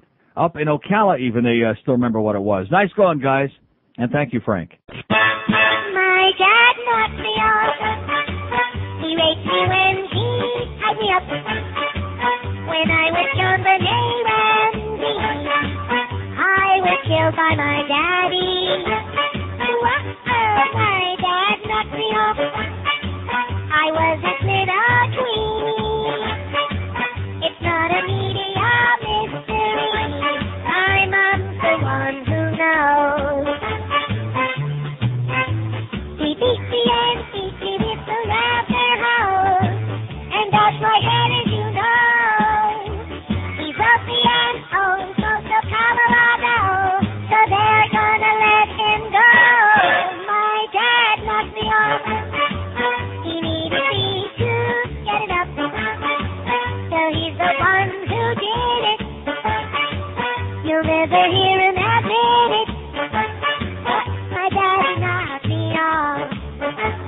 My daddy knocked me off. My daddy knocked me off. So let me just mention this thing here because I'm going to forget about it and I don't want to do that. Boy tossed out of car on I-95, child's mother charged with attempted murder, Hobe Sound, an apparently drugged and paranoid mother, once accused of starving her newborn daughter, pulled her toddler son from his car seat and tossed him out the window on Thursday as she raced along Interstate I-95. That f***ing bitch. She picked him up by his coveralls and threw him out, said Florida Highway Patrol Trooper Deborah Busby. The screaming 2.5-year-old boy hurtled across the median as shocked motorists pulled over to help him. Stephen Haddad lost consciousness only as paramedics placed him on a gurney. The boy was in serious but stable condition with broken bones on Thursday night at St. Mary's Medical Center and was undergoing CAT scans. And Barry Jackson's worried about if we're going to have the Jimmy Johnson press conference on. See what I'm saying? We're worried. See, I got this TV in here thanks to Jeff Cohen and a satellite dish thanks to our friends at Digital World Satellite. Not so I could watch ESPN and find out if there's any big sports stories breaking, but so we could have CNN on here and find out if the president's going to get impeached, if he's had any good blowjobs this week, if we're going to have a goddamn war with Iraq, what's going on in the outside world. Barry Jackson, I suggest you open up the window and stick your fat ass out there and find out there's other things going on in the world, okay, you simpleton, you jackass, you fit in line. You're just like those people that guy was talking about. Anyway, this little boy's mother, Chris Ann Haddad, 30 of West Palm Beach, was charged with attempted murder and aggravated child abuse and was being held on $60,000 bail at the Martin County Jail. It was Haddad's second child abuse arrest. In 1991, Haddad pleaded guilty to child abuse charges after her infant daughter turned up malnourished and convulsing at a hospital emergency room. She received 5 years probation, court documents show. And here's the best part. Haddad was going through a divorce and had won temporary custody of her children, court records show. How do you like that? She was going through a divorce and won temporary custody of her children. Haddad, an apparent manic depressive who was no longer taking her medication, had lost a lot of weight recently. She'd become obsessed with the notion that a secret agency was trying to steal her son, according to neighbors and friends. Probably the Illuminati or the Trilateral Commission. She told them she discovered the plot on the Internet and was fleeing with her child. Oh, the plot was on the Internet, just like all those great NHL trades you see on there. About 10:45 a.m., traveling north on I-95 at speeds of up to 85 miles an hour, Haddad threw the toddler out of the driver's side window and then skidded into a ditch. The boy hit the ground screaming, witnesses told police, and continued to cry as witnesses raced to comfort him. Haddad ran back to her child, ranting about pornographic movies and poor international news coverage in local papers, according to witnesses and police. Well, now, on that last part, I think she's got a point about poor international news coverage. There was nothing in there about the Disney connection? No. I heard somewhere on one of the radio newses, obviously not this Well, it's not us. we would know if she was throwing our... She said she'd rather see the kid dead than to be exposed to the pornography of Disney movies. Oh, yeah. She probably saw Priest. Well, maybe she's smarter than we thought. She knows that. There's no facts in the church. She probably saw Priest and got bent out of shape. This woman, she's getting custody of her kids. The first one, the little girl, was convulsing and starving to death, and this one she throws out the window. And people are worried because we're having too many abortions, because we're not making enough babies, and the Pope is running around telling people you got to make a lot more babies, and no with that birth control. That'd be bad. Oh, God almighty. And I bet you the right-to-lifers aren't going to be screaming about this because this kid's already alive. See, they never care about anybody that's already alive. It's only that fetus that they're in love with. Here's Palm Beach. Hello. Neil, good morning. You've been talking about porkers the last few days. Yes, I just sir. saw a story on CNN. A North Florida man arrested, handcuffed, taken away for standing on the roadside with a sign that says speed trap ahead. Now, see, this reminds me of the thing about the flashing your lights to warn the other motorists that there's a speed trap. How can they do that? I just saw it on the news. I guess what they say is that you're interfering with law enforcement when you do that. Is the technicality. Obstruction of justice. Obstruction of justice. Oh, my God, as bad as Bubba, without even getting any hum job out of it. Have a great day, pal. Here's North Miami. Hello. Hey, Neil. Yes, sir. Yeah, I'm reading the Miami Morning Rag here, and Barry Jackass got an article in there about you, about how a disservice it is to these sports idiots that they're not having the sports updates every hour on your show. Yeah. I mean, please. You know something? Barry Jackass is a little immature asshole. If there was anything very earth-shaking and important happening in sports, they would fax it to us over here in the middle of the show, and I would put it on the air. But and not only that, like Joe Sakic gets injured, we find out we had it on the air here yesterday. Right. So if there's anything earth-shaking, I mean, anybody that's that much of a fanatic that has no life whatsoever, which is Barry Jackson, by the way. I mean, this guy's pathetic, and of course he's nothing but a shill and an asshole. No, but the thing of it is, there is those fanatics who listen to this station, because I hear them yesterday, just sucking up to Hank, these sports shrills. I mean, it's sickening. Get a life, So don't listen to if you don't want to hear I mean, that. Hank is entertaining, but Yeah. it's too bad that we can get all these people. Well, you know, when you've got a sports station, you're going to attract a lot of those people who this is their entire life. They're incapable of thinking or talking or doing about anything else in the world, and they want to soak that up every minute of the. And those, you're right, those people are pathetic. I've said that since the day I came on this station, and Barry Jackson is one of them. Yeah, and then he goes because they didn't carry Jimmy Johnson's press conference last week instead of interrupting you. No, we aren't going to be interrupting the show for No, I hope not. or for his Johnson or anybody else's I Johnson. hear about Okay? what the free agents. These people in this friggin' town. Football season's over. If I hear one more talk about football, about the Dolphins drafting, I mean, God, these people get a friggin' life already. Amen. God. Calm down. Right. Okay, but he's right. See, Barry Jackson, this is not a sports show. I hate to paint you a picture. I'm sure you're listening right now, you little pudwhacker. This isn't a sports show. It's the Neil Rogers Show, which is probably the best goddamn thing that ever happened to this radio station, if I do say so myself. And the notion that we're going to be interrupting it to put Jimmy Johnson on it to go blah, blah, blah, like that. Get a life, okay? Take an interest. Take up a hobby. Like Russian roulette would be good, okay, Barry? Take up something really worthwhile and get with it. But see, he feels compelled to write that because he's catering to exactly the people this guy's talking about. That's what his column is all about, broadcast sports. Here's a mobile in Miami Beach. Hello. Hey, Neil, who's going to be the 31st draft pick for Seattle this coming summer for the Some NFL? 10-year-old kid with a great arm who plays for Ishpeming High in Michigan. Absolutely correct. Oh, Yeah, thank we'll be God. here, I'm sure, lots about that coming. You know, if you thought IOD went crazy on draft day in April every year, just wait till you hear what goes on this station when the NFL draft comes about. Oh, jeez. Well, anyhow, Neil, man, I saw that cover of the Herald with that crazy woman running down the highway, dropping her kid, 18 months old, not 2.5. So that's I mean, and the mother, they want to give the kid to the mom. Says in my paper here the kid is 2.5 years old. Really? Oh, the Herald has 18 months. Well, I guess still, it doesn't matter. I guess it makes a big difference whether he's 18 months or 30 months or whatever. Well, the younger, the softer the He's a little kid, and she threw him out the goddamn window onto the I-95. It's sad. And then the other woman that stabs the mom in front of the other kids. I mean, it's nuts. Mm-hmm. You know, it's so. Well, anyhow. And people like Barry Jackson are worried about who the Dolphins are going to draft in the 32nd round. I mean, this last guy that called was right on target. He said everything that I've been saying and thinking for a long time. I have no respect. I have nothing but disdain for people. Hey, you think so-and-so bet on Tennessee last night? I mean, what are we talking about? Betting on goddamn college ball games? Get a life already, for Christ's sake. Hey, one minor request for my brother Mackenzie, the Scottish bagpiper. Have a great day, Pat. See, it's going to be the same. It's going to be the same 3 or 4 things, George. That's the problem. Just play them over and over again. Well, let's just play it 400 times. If we can do it with spots, we can do it with comedy bits. Here's Hialeah. Hello. Hello. Yes, sir. Hey, you were talking about the lady who, the lady who threw the kid in the street. Right. Well, I'm a pro-lifer, and we care about the children, happen to them. Fags in the church. Okay. Oh, yeah, that's right. This is the fags in the church guy. That's right. There's no fags in the church. Oh, okay. God, when are you going to get a life, man? We care about What all happened? children. We care about all children. Did Father O'Toole, did your boyfriend run away? Is that what happened? Is that why you're so psychotic? Father O'Toole? What's your problem with Father O'Toole? I don't even know him. Okay. It's just because How was he?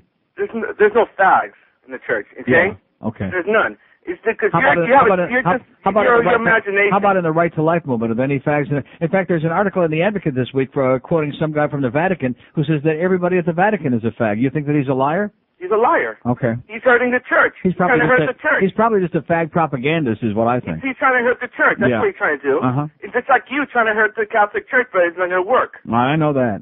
See, it's not going to work that way. Because they reproduce too fast. I can't slow it down. And just because you hate the Pope. What do you mean I hate the Pope? I love the Pope. I love the Pope. He's an old fag just like I am. No, he's not. Yes, he is, only I'm a better dresser. Although, quite frankly, I've never seen his dress, other than that white schmata he wears all over the place. I understand in private he dresses up just like gay Edgar Hoover. Neil Rogers God. My religion's better than your religion. My religion's better than yours. My beliefs are what's required to avoid a lake of fire. My religion's better than yours. My religion's better than your religion. My religion's better than yours. Why, my religion advocates bigotry and racial hate. My religion's better than yours. My religion's better than your religion. My religion's better than yours. What we like about it best, I fondle boys and wear a dress. My religion's better than yours. My religion is better than your religion. My religion is much better than yours. We have no respect for women. Drive a cab to make a living. My religion is better than yours. My religion is better than your religion. My religion is much better than yours. Chupacabra, spooky ghosts. We slaughter pigs and dogs and goats. My religion's better than yours. My religion's better than your religion. My religion's better than yours. Yes, we wear beanies and big tails and never ever pay details. My religion's better than yours. My religion's better than your religion. My religion's better than yours. We knock on doors to bother you like Fuller Brush to steal our dues. My religion's better than yours. My religion's better than your religion. My religion's better than yours. We wear ties and ride our bikes and get to marry lots of wives. My religion's better than yours. My religion's better than your religion. My religion's better than yours. We don't want to use our brains. We're mindless lemmings on parades. My religion's better than yours. Let's do Miami. Hello. Hello, Neil. Yes, sir. How are you today, sir? Very well. I just wanted to take the time and see if perhaps maybe you permit me to speak. I'm a pastor of a local church, and I hear your program on a regular basis. Yes, sir. I can't say that I'm critical of your point of view. The only thing that I don't understand about you is your atheistic... My what is it, atheistic? I believe you're an atheist, correct? Yes. Okay. God forbid. Okay, meaning that you don't believe in God whatsoever. Of course not. Okay, what kind of watch do you wear around your wrist?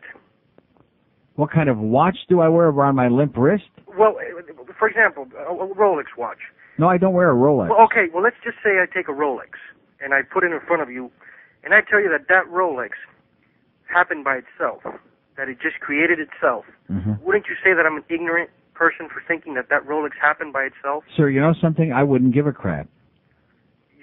You don't worry about how this planet came to be? No, I absolutely do not, because I know that we don't know the answers. We don't even know answers to things that happened a few years ago or a few months ago. We don't even know if Monica Lewinsky was even giving blowjobs to the president, and you're trying to get me to believe a bunch of Bubba-Mices that were written by primitive people thousands of years ago? See, if I did care about those questions, a long time ago I said to myself, we don't know, and we're never going to know, and that's the end of it. I'm not going to waste my life listening to a bunch of fairy tales that are being spread by other people for a purpose, for taking over your mind and your money. What happens when we die then? You go right into the ground, just like Fido goes into the ground, just like the cockroach goes into the ground. You go dust to dust, et cetera, and so on. That's it. I mean, I mean, are you really afraid of death? It's not a matter of being afraid of death because... Sure it is. Listen, religion is about two things, fear of death and money. That's the only thing that religion is all about. You are absolutely right. Right. Religion. You don't need religion. What you need is a relationship with God. But there is no God, sir. There's no such thing as God. There is religion. They like to get away from that word. Well, yeah, I'm not going to play semantical games with you, sir. There is no God, and if you believe in a God that the Jews invented or the Goyim invented or the... Okay, so then... There's been thousands of gods through the years. Every culture has invented their own gods. The Aztecs were the sun gods. Everybody had gods, and you know something? It's all just a bunch of double talk. That's all. But if it helps you to hang on to that, I don't want to deny you that. But I'm certainly not going to be denied an opinion to express the right to express an opinion here. I agree with you 100%. I respect your opinion, and like I say, I hear your program, and I am critical of your point of views. But now there's certain explanations that are logical. So then there's only two things: either evolution. But look, sir, I want to ask you this question, okay? This lady that threw her kid out of the car yesterday, all right? Are you listening to me? Yes, I am, sir. Saddam Hussein is making biological weapons over in Iraq, right? Are you listening to me, yes, sir? I am. Yes, I am. Okay. We have El Nino, which is causing flooding and all these grotesque things happening and people dying, right? Right. Now, if God is omnipotent, how come all of this is going on? There's also Satan. Ah, Satan. And where did he come from? Who invented him? Who invented him? But aren't you... Sir, who invented Satan? Who created him? Well, Satan... Sir, I'm going to answer you. Will you let me answer you? I'm listening. God created him a perfect angel. Yeah. See, here we go again. He created him as a perfect angel. Obviously not. I thought that was J.T. Snow, and then they traded him to the Giants. He was a perfect angel. Well, how do you explain... See, if something is perfect by definition, it's just like God. He's omnipotent and he's perfect, but he keeps screwing up all the time. And we have leprosy, and we have cancer, and we have bubonic plague, and we have AIDS, and we have all of these other diseases. We got this new disease that they were talking about. Every time you turn around, there's another new disease that affects the brain and eats the brain away. Every time you turn around, there's another new disease. And it's Satan. See, that's a convenient excuse. That's for morons to say stuff like that. God is great, but Satan... See, if God is omnipotent, all he's got to do is get rid of Satan, that's all. Hey, you're gone, like that. Like he snapped his fingers and he created the universe, he also snaps his fingers. Satan's gone. Let's have peace and tranquility. You live 300 years of peace. We don't have all of these problems. We don't have wars. Man is perfect. Doesn't have free choice. But then there won't be anyone to test us. Oh, yeah, we have to be tested. Like Abraham, go kill your kids, huh? I was just kidding. Psych. Yeah, just testing you. Just checking out to see what kind of a good Jew you really were, Abraham. And by the way, that one kid ain't circumcised. Who are you kidding? Ishmael was. Yeah, Ishmael. Ishmendrick. Shmendrick was circumcised, okay? Ishmael. All of these Bubba-Mices, my God, it boggles my mind. But you know something? I don't waste a lot of time thinking about it because I realize, especially, the one good thing that's happened to me doing this kind of work and doing this show every day is I realize how weak most people are. Most people are such sheep, like these people we have sitting on hold, and somebody says something while they're on hold and that they can hear, and then we punch them up on the ear, and they repeat it like a goddamn parrot, like a mynah bird, because their minds are so weak they don't have an original thought in their brain if you could find it. But thank you for your call, sir. All these religious nuts, they're afraid of saying three little words. That make it very easy. And then when you start asking all of these questions for which we don't have any answers, all you have to do is say, I don't know. There you go. And people can't say that and never have been able to say that. So since the beginning of recorded time, everybody says, oh, well, how did we get here? And then, okay, we don't really know, but we'll make up an answer. Instead of just saying, I don't have any freaking idea, let's make up an answer. Let's make up some fairy tale. Sounds reasonable to me. And you know something? They could have done a better job. They could have made up like the Virgin Mary on the side of a bank building in Pensacola or whatever. I mean, come on. Well, other cultures did do a better job. The Virgin Mary on a Totino pizza at, what's-her-name's house? Rosie Ricardo, whatever her name is, in Hollywood? Lopez. Oh, Rosie Lopez. I forgot all about her. She's small potatoes. Here's a lady in Miami. Hello? Hello? Yes, ma'am. Hi, Neil. I just wanted to say I'm really enjoying your show today, but I had a comment to make. Okay. Isn't it true that homosexuals aren't supposed to believe in God? What the hell does that mean? I'm just asking. Is that the reason why you don't believe in God? No, it has nothing to do with anybody's sexual orientation or anything like that. It has to do with not believing in fairy tales. See, here's... We don't consider it a fairy tale. That's why I said fairy tale. Here's another example of a caller, just like the other, the Julio that called before with this. Yeah, sure. Same thing. Same yeah, thing. I really enjoy your show, Bud, and now you want to take a little shot. Yeah, well, all you're promoting is negativity. On the other hand, when God promotes... No, then let me ask you this. Then why do you listen to the show then? Because you pissed me off. I usually listen to the show, but, this time... Because it what? But this time, you really... No, let me ask you again. Why do you listen promoting to the show? Negativity. Yeah, okay, then go find something positive. Go find yourself a good vibrator, that's real, and make sure it's on positive. See, you're not fooling anybody, sweetheart. You're not fooling anybody for a second. And if somebody says something that makes sense and challenges all this garbage that's in your brain that you can't get rid of, then right away you have to say, it's because you're a faggot, it's because you're this, it's because you're bald and old and you're Jewish, whatever it is. And she just can't handle it. She can't deal with it. Well, sweetheart, if you want to believe that there are the little green men on Mars and on the moon and on the cockamoon, whatever you want, it's a free country, go right ahead and just be a bozo the rest of your life, because that's nothing negative about reality. Well, it's pretty ugly, but nevertheless, if you can cope with it, unless you're a weakling, in which case you need religion. And obviously you do. Besides, there are a lot of self-hating religious fags. Oh, there's no question about that. That's why the Catholics have that dignity thing, so that they can go there and pretend that the church loves them, et cetera, and so on. Even though the church, of course, the Catholic Church is just loaded. There's nothing but fags in the church. Just read anything you want about the Vatican. There's no fags in the church. Like I said, make no mistake about it. You show me a guy in a dress, and I'll show you a faggot, or a guy who likes to dress up, or both. Wonder if Johnny Bench liked to dress up. Neil got out WQAM. Where the faggot is. Here's Kendall. Hello. Yeah. Yes, sir. Captain Rick here. How you doing, Neil? Okay. Listen, I know everybody looks up to all the other talk show toasts, but I don't get talk it. Show toasts? I don't get it. Don't take this wrong, but how can you, mix sports with real topics? You ought to just stick to sports. Sir, let me say it again. This is the Neil Rogers Show. It's not a sports show. Yeah, but the bodily function jokes, who are you appealing to? 9-year-old boys? Yes. What's the deal? 9-year-old girls, yeah. What's the deal there, Neil? So in other words, you're listening, but you don't like the show. Is that what you're telling me again, sir? You're another have you ever listened you're another one of these show? people who's calling to tell me how to do the show, but for some reason which you refuse to explain, you're listening to it. Why are you listening? You're garbage. Well, good. Then go play some sports, okay? Go play pocket pool. Get out of our face. Another one, another definitive QAM asshole, but thank you very much for listening to the show. I sit and I listen to the assholes that call in on the sports shows on this radio station, and I wonder to myself, what kind of morons are these people? Oh, what about the Bobby Schmendrick on the Vikings? Who cares about Bobby Schmendrick and the Vikings, for Christ's sake? It's the 24th of February. Who gives a crap? And even if it was the middle of August, who would give a crap? So I'm not mixing anything with anything. Let me say it again. It's the Neil Rogers Show. And if you don't like it, go find someplace else to sit your fat ass, okay? Pathetic. We got all these instant program directors out there. Why not come over here, pal? You'll get hired. Because you know nothing about the business, obviously, which is the main qualification for getting hired in programming here. Here's Boca. Hello.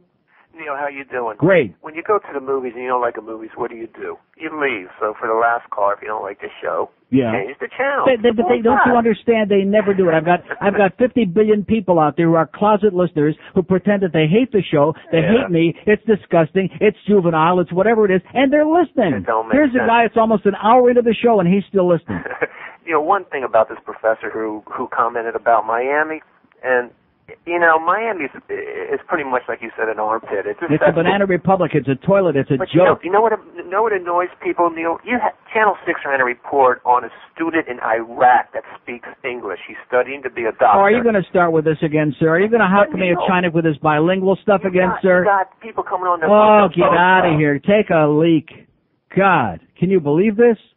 People that start that crap with me, he's like the other guy. Because you're not going to be on the air more than like 2 seconds once you start that crap, you parochial little twerp. He saw a guy in Iraq speaking English. Well, let me tell you something. You go over to Baghdad and either stay there or try functioning in English in Baghdad, okay? I go to Rome 8 million times a year, which is a hell of a lot more civilized and educated than Baghdad will ever be. And there are, aside from people who came from this country or some very educated people who work in the service business, nobody speaking English over there. Nor would I expect them to. But what the hell difference does it make? You function based on living in whatever the conditions are around you. And these people want to keep banging away and banging away and banging away. I'll tell you, the living and breathing Hispanics in this town all speak English, maybe better than this guy does. And he wants to waste his time with these old farts sitting in Domino Park who refuse to speak English. I have no room in my life for those people. Those are the very same people that are threatening everybody and this professor from FIU because he expressed an opinion that they don't like because they don't understand what freedom of speech is all about. They've been here for 40 years almost now, and they still don't understand anything about this government, and they never will until they croak. And they're very embarrassing to the rest of us. Well, there you go. But this guy call Sandy Payton, okay, sir? Maybe you can find her skinny ass somewhere on the radio dial. Call her up and she'll talk about it for the next 55 hours nonstop.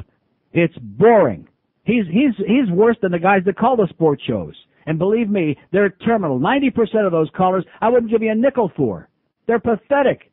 I mean, you talk about narrowcasting. They're talking about stuff that appeals to such a minuscule number of people. Who cares about that crap? About some 15-year-old kid that's playing high school volleyball in Peoria, Illinois somewhere, who's got a really big left foot or whatever the hell he's got. God. Here's Miami Springs. Hello. Hello? Yes, sir. Yeah, Neil, good morning. I don't always agree with everything you say, but, many times, because each one of us are different. That's right. Very good. Excellent. I don't expect a bunch of lemmings out there. No, exactly. I expect a bunch of really thoughtful people. Yeah, well, I'm glad, you've cut my chain of thought, but it's fine. That's the idea. As far as the fish food's concerned, all we have to remember is Boca Burgers. Right. Same thing happened. Yeah. And Bagel bites. Well, Dr. Atkins' diet. Yeah, exactly. Well, it's things that you believe in. And I think that's what comes through. This show's got the power, baby. That's what this show's all about. It's got the power. Not just sitting here and flapping my gums for 4 hours, but actually being able to motivate people and having some credibility. That's what this show's all about. Anybody can sit down here and read ball scores for 4 hours. Yeah. But changing the gears a bit, because what spurred me to call is when I switched it on and I heard you talking about the professor.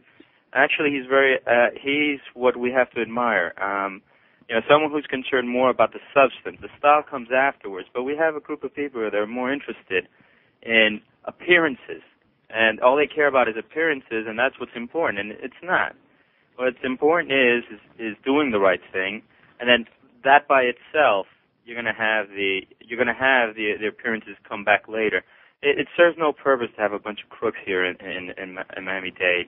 The fact that these old Cubans down there in Miami are defending Xavier Suarez and what goes on politically in the city of Miami is so incomprehensible. It shows you how intractable and hopeless they are, and that's why we should just forget about them and just sit them all in Domino Park and let them just eat drink their cafe cubano until their intestines rot and just get them out of here already. Well, most of them are dying off, and then what you're seeing is a new generation. Right. And in regards to because you have people talking about bilingualism, but really, I hate to sound feel good, but what makes this country great and why this country could take a leadership role around the world is essentially you name the group, and there's a significant group of those people here that live here. It doesn't matter whether it's from Pakistan or from Cuba or from Iran, or from Iraq.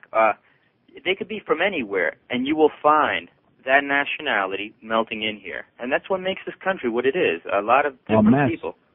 Well, a mess, yes, but also have a little bit of the moral responsibility to be able to intervene and say, well, we understand.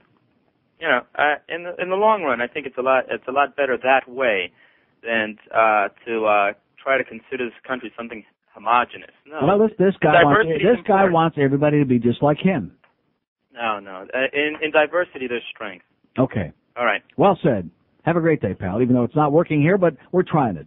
Works in other places. Like I was talking on the tape about Toronto yesterday. I heard that. Where they have tremendous diversity and people get along and nobody's hocking a China about bilingualism. Then you go over to Montreal and Quebec. There's another example of what happens when they start with this bilingual crap. Two cities not that far apart, same country. One of them works magnificently well. Great city. Other one, a zoo, a circus. People are fleeing from there because of the frogs. This story that I got 2 faxes on this from Bartow, which I thought was mildly amusing. But now that I read into it, this guy named Johnny Larmore, he sat beside US 98 holding a speed trap ahead sign. Passing motorists honked their thanks, smiled and waved, but the deputies were not pleased. The deputies. those working at what police call a traffic speed enforcement area gave him a parking ticket, handcuffed him, took him to a mental health crisis center, and confiscated his sign.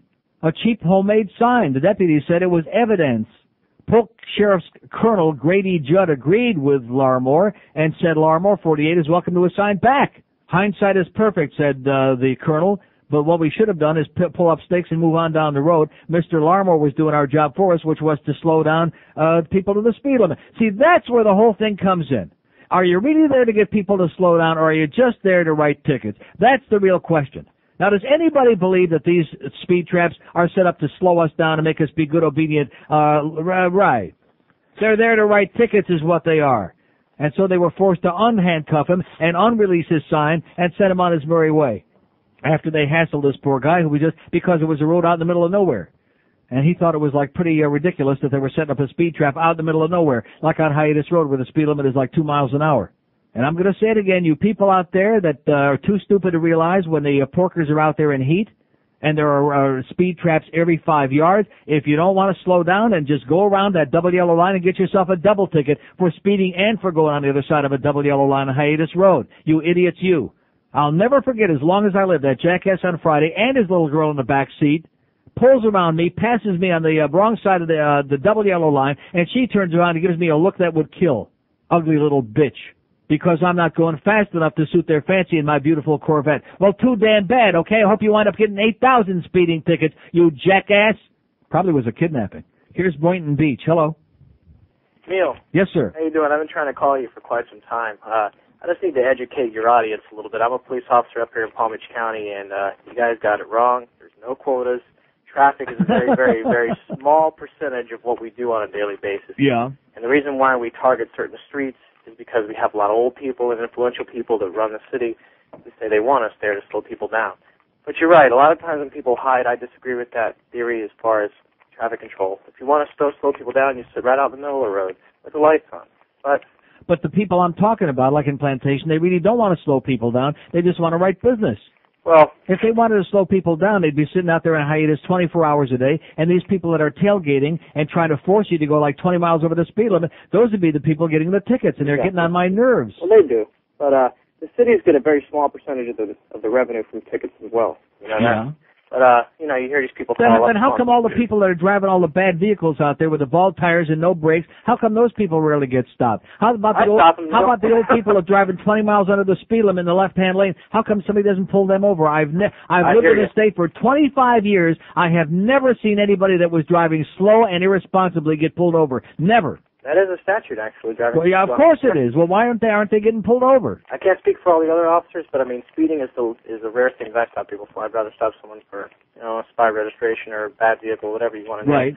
But still, traffic is a very small percentage of what we do.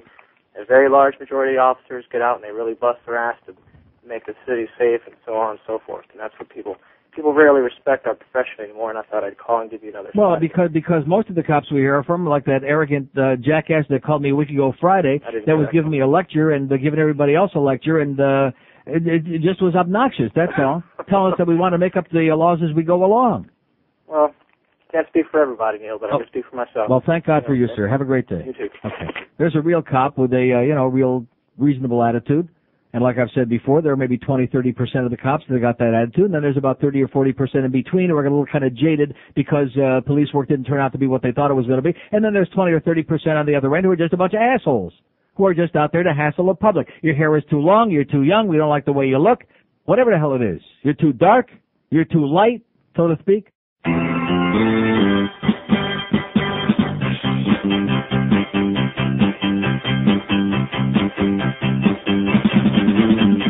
Every good Christian knows a game to play, and it's not so very hard to do. The name of the game is the Bible says, and you interpret it the way we do. Tell people you know the way. Invite them to your house. Take their possessions away. And then you burn it down.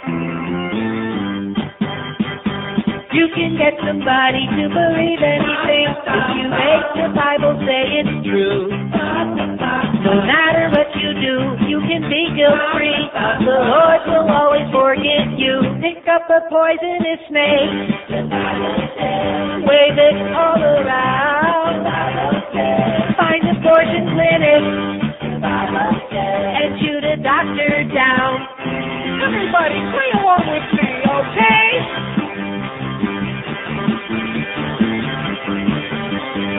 Come on, you young Republicans.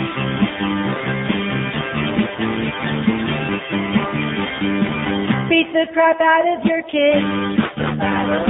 You're Deuteronomy bound. Go on a pilgrimage and pass the Kool-Aid around. Fight off the chicken head to make the sacrifice. You got the hang of it now. We got this grotesque story, which this newspaper, I think I may have to get the Herald again. This Sun Sentinel. No, seriously, I'm looking forward because they had it on the CBS Evening News last night. In fact, Dan Rather had a really sour puss, and they showed El Presidente on there, who said very briefly, outrageous. He said there is no excuse for this, and they showed him saying that. That's all he said. And of course, in his case, lately, the less said, the better anyway. But at any rate, the story being U.S. students lag in math and science. American high school seniors scored below students from most other countries in an international test of math and science, according to results released on Tuesday. And this doesn't include Asia, by the way. Now, Asians, as you know, like Japs and other gooks, the Chinks, they're always like way up there on top, but they were not part of this survey.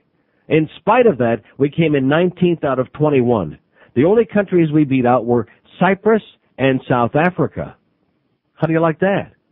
Now listen to this, even those Americans who took tough physics and advanced math courses performed worse than most students taking equally rigorous courses elsewhere, according to the Third International Mathematics and Science Study.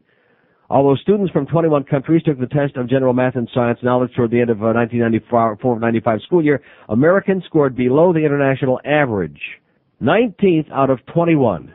And I wish I had the entire list of all. It was like all the European countries and Canada and like generally any place you can think of, except Cyprus and South Africa.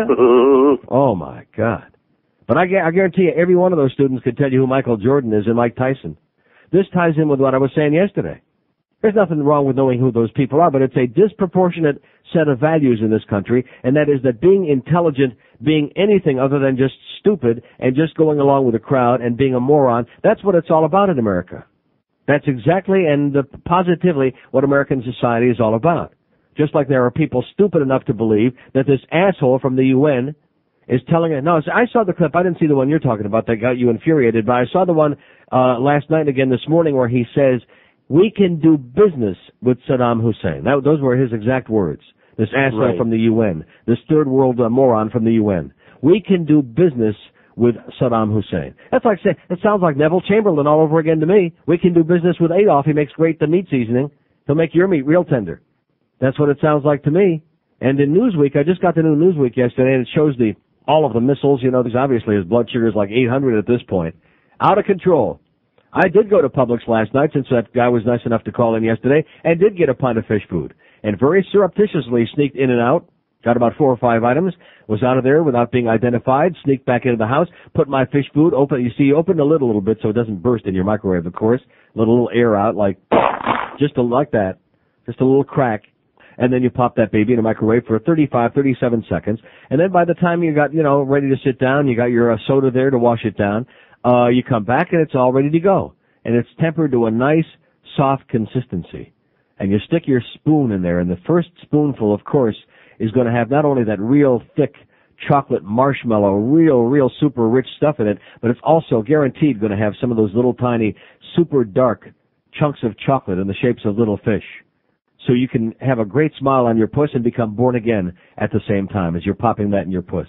Speaking of born again, by the way, I did bring in my Charles Templeton book, Farewell to God, which evidently, we must have somebody listening out there this time, because evidently we got a lot more response on that just from my talking about it on the tape from the old IOD tape on Monday than we did back when I was talking about it live.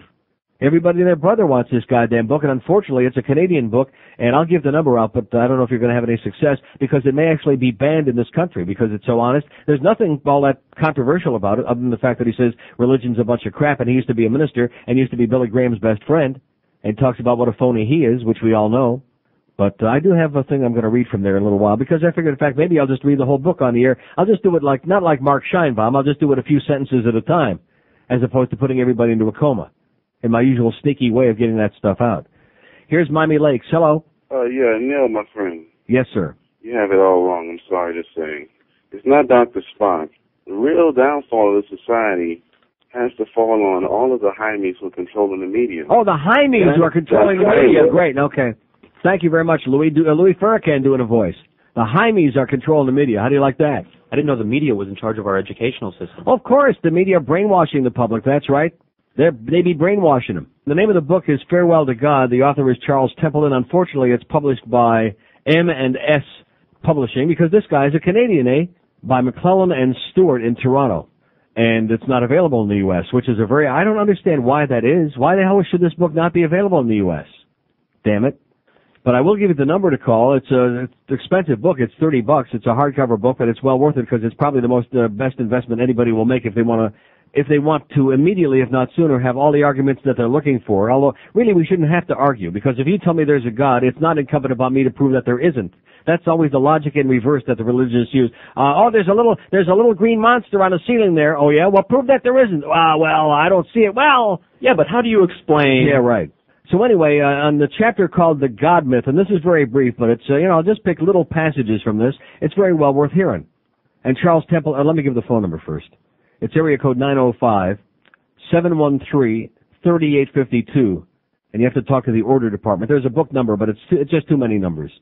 905-713-3852, order department. The name of the book is Farewell to God, and the author is Charles Templeton, who says, Christians are a small minority in the world. Approximately 4 of every 5 people on the face of the earth believe in gods other than the Christian God. The more than 5 billion people who live on the earth revere or worship more than 300 gods. If one includes the animist or tribal religions, the number rises to more than 3,000. Are we to believe that only Christians are right? Christians need to remember that their beliefs came to them from the Jews.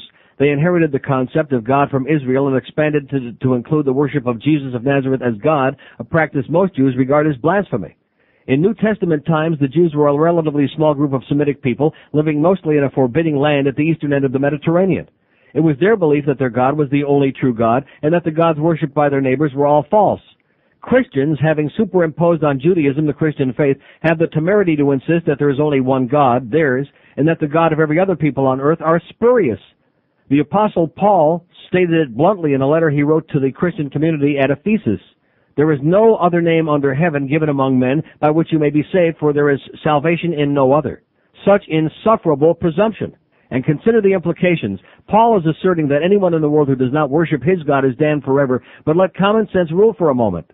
It is reasonable to believe that if the Creator of all earth and the Father of all mankind wanted to reveal himself and his will to the men and women of the world, he would do so only to a tiny group of Mediterranean people, leaving the remainder of the world in ignorance? But many Christians do believe and teach this. They believe that apart from their God, all men and women live in pagan darkness. Indeed, it is this conviction that provides the motivation for Christians in their efforts to get the gospel message out. Even more incredibly, Christians believe that the failure to accept Jesus Christ as Savior and Lord is to be consigned to death and an endless hell. The implication of this belief is clear. It is that the vast majority of the men, women, and children who have lived on earth are in hell suffering endless torment and will remain in this condition forever.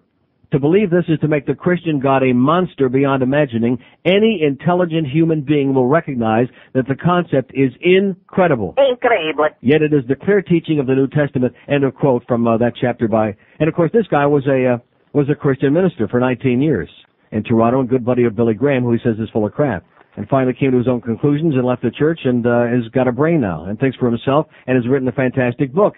And debunks very simply and very directly and very easily and very accurately all of this garbage, all this caca.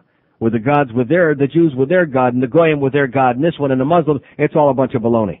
And of course in this country where we got all these religious fanatics running around, trying to stick superstition and gobbledygook into the school system, if we had as many people running around trying to teach learning something in the school system, we might have people with an IQ bigger than their fingernail who would not be asking you no questions.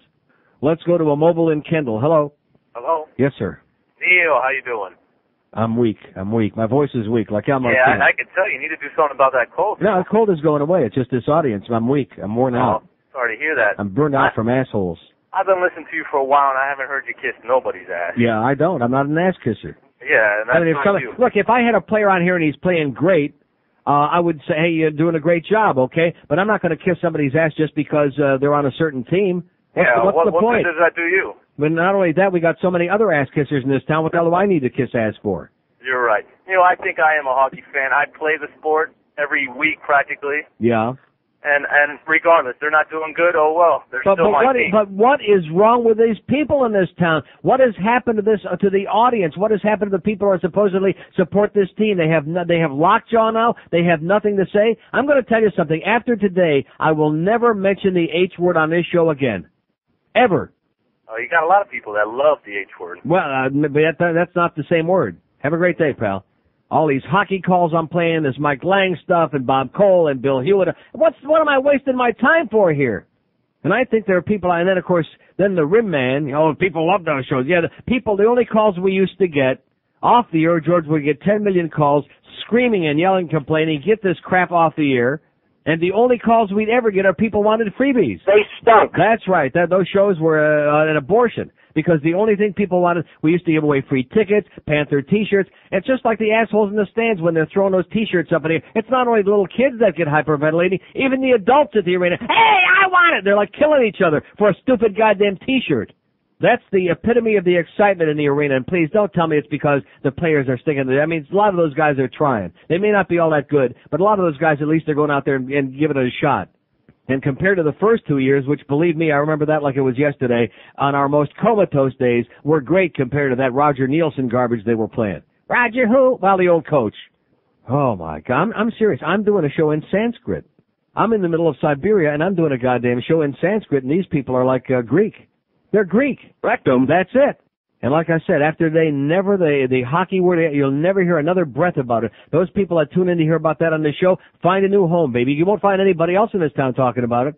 And for good reason, too, because even if they knew something about it, they'd be spinning their wheels. They'd be wasting their time.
Peekaboo street my ass. Does this tell you what's wrong with the world today? And now those poor Canadians, man, those poor bastards lost their gold medal because this Gabriotti guy, this goofball, tested positive for pot. Now, pot stays in your system for like a month, 3 to 4 weeks, okay? Now, I think the whole thing is ridiculous at best because certainly marijuana is not a performance-enhancing drug by any stretch of the imagination. No way, Jose. Unless the contest is an eating contest, then you got an edge. Or a watching TV contest. Right. But other than that, I mean, if anything, it would be a performance dulling. So, maybe 3-4 weeks, this guy's so stupid that he smoked some weed back in Canada, which, of course, is very commonplace, to say the worst. Extremely commonplace, like out on Yonge Street and Church Street all over Toronto, and I'm sure in Vancouver and even in Moose Jaw, wherever this guy is from. He's probably from Whistler, BC or someplace like that. Oh, yeah. He's from Kitchener and the Medicine Hat and Whistler, eh? What a silly bunch of people. I mean, love Toronto, but what a silly bunch of people. And at any rate, so he's so stupid. These guys practice their whole lives to do this silly crap and go over there because it's such an honor and such a big deal. And they're smoking dope like 3 or 4 weeks before they go over there.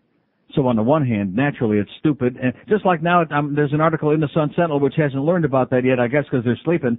But pot testing gained support for the NBA, and some of the NBA biggest stars favor mandatory testing of players for marijuana, breaking ranks with the Players Union. And it goes on about Chris Webber and Isaiah Ryder and this one and that one and Peekaboo Street and et cetera and so on. Joe says that the guy says that he got it from secondhand smoke at his going-away party. Secondhand smoke. Yeah, sounds like Bill Clinton now. Kind of like a secondhand blowjob. That's going to be the new excuse after today, after the grand jury testimony. It was a secondhand job. Oh, sorry, can't say that. I guarantee it was more than a secondhand job. Well, at any rate, I wanted it. Hey, dude, Jennifer Capriati here. And when I'm not slapping balls on the court, I'm getting stoned off my ass. And I get my best hits off the Jennifer Capriati tennis ball can bong. That's right, it's the Jennifer Capriati tennis ball can bong. Cops will never suspect this innocent-looking can. Just empty the balls, screw on the bowl, fill it with water, and you're set to destroy brain cells. The Jennifer Capriati way.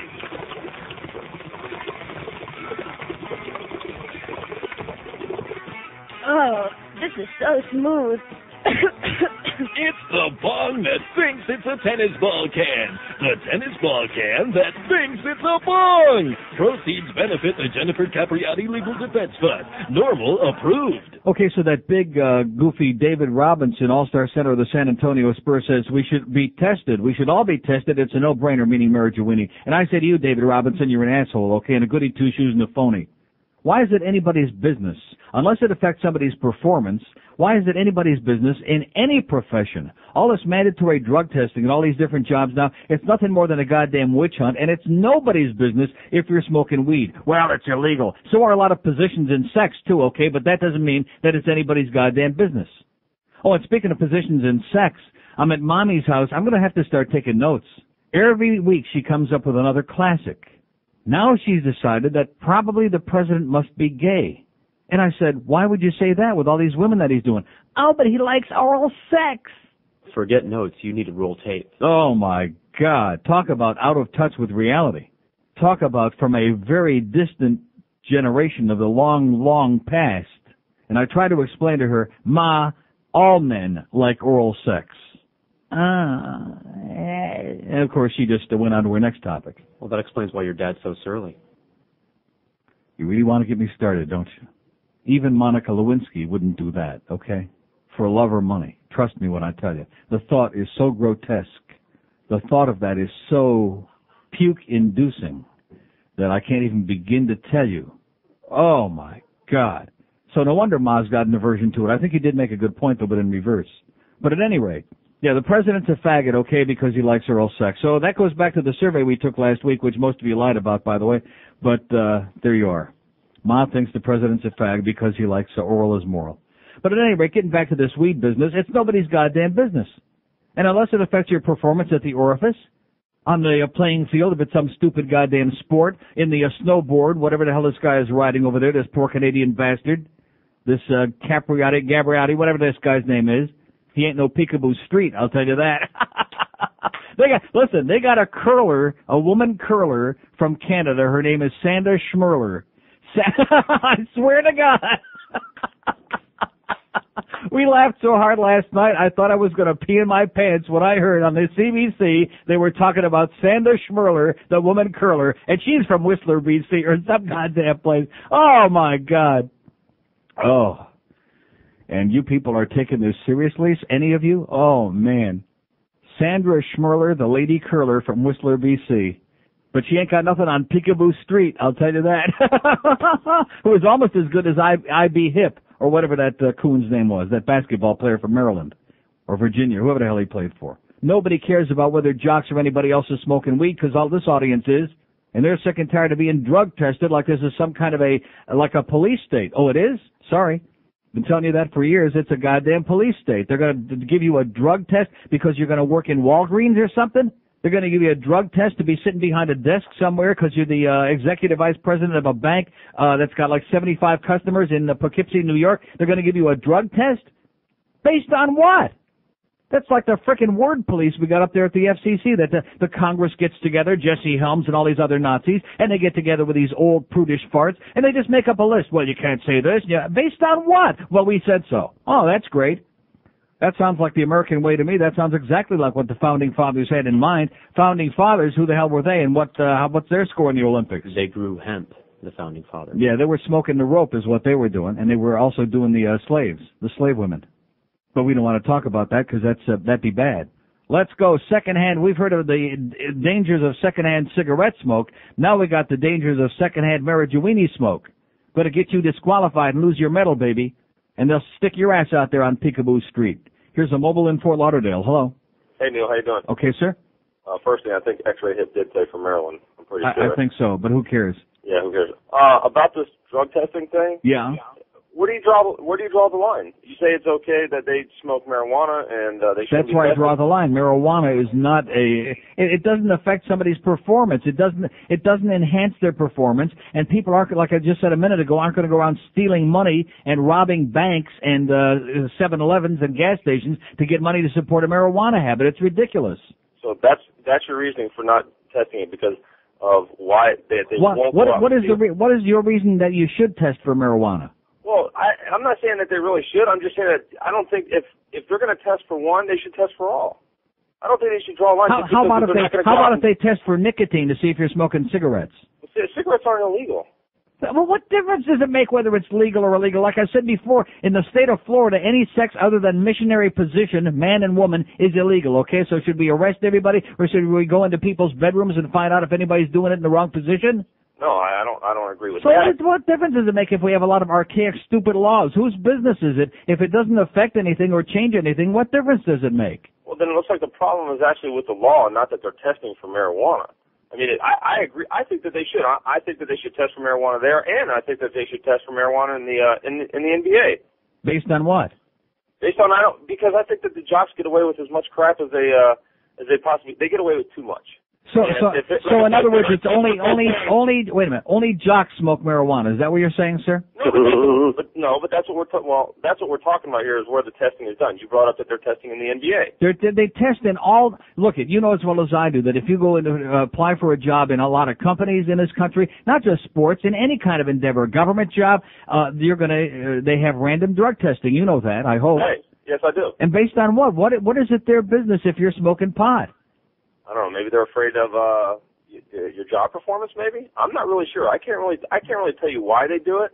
I'm just saying that if they're going to test for one, how is that going to affect your job performance?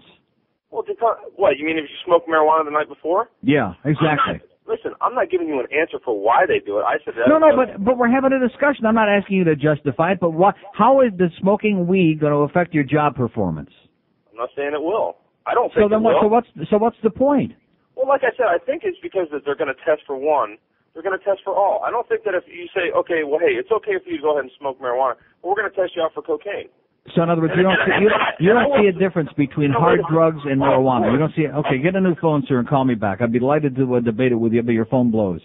This guy doesn't see a difference between cocaine, which is a highly addictive substance, which affects people's personality and behavior, and in many cases causes them to become dangerous. That is correct. Trust me when I tell you, I have known people who become totally changed, personality change, are untrustworthy. Those people, most of you don't want working for you if they're really addicted to cocaine, if they have a serious crack problem or any other kind of a coke problem or heroin. Chris Farley, the night they had some broad on there, one of the tabloid shows last night, the night before he croaked, how much heroin and coke and fish food and whatever else he was doing all together, and vodka on top of it, just to make sure. You got to wash it down. You got to wash it down with some good vodka. That's right. That's what Boris said. Bad enough. It wasn't bad enough that he was doing a heroin, but he was doing coke too. So he's dead, Chris Farley. There you go. But I mean, this guy comparing. I mean, they're getting away with enough as it is. Who cares about that? Why don't we get all upset if they're beating up their wife or their girlfriend? Why don't we get upset about that? How come nobody gave a crap that the Jimmy Johnson signed up Lawrence Phillips, who's nothing but a goddamn gangster? How come nobody cared about that?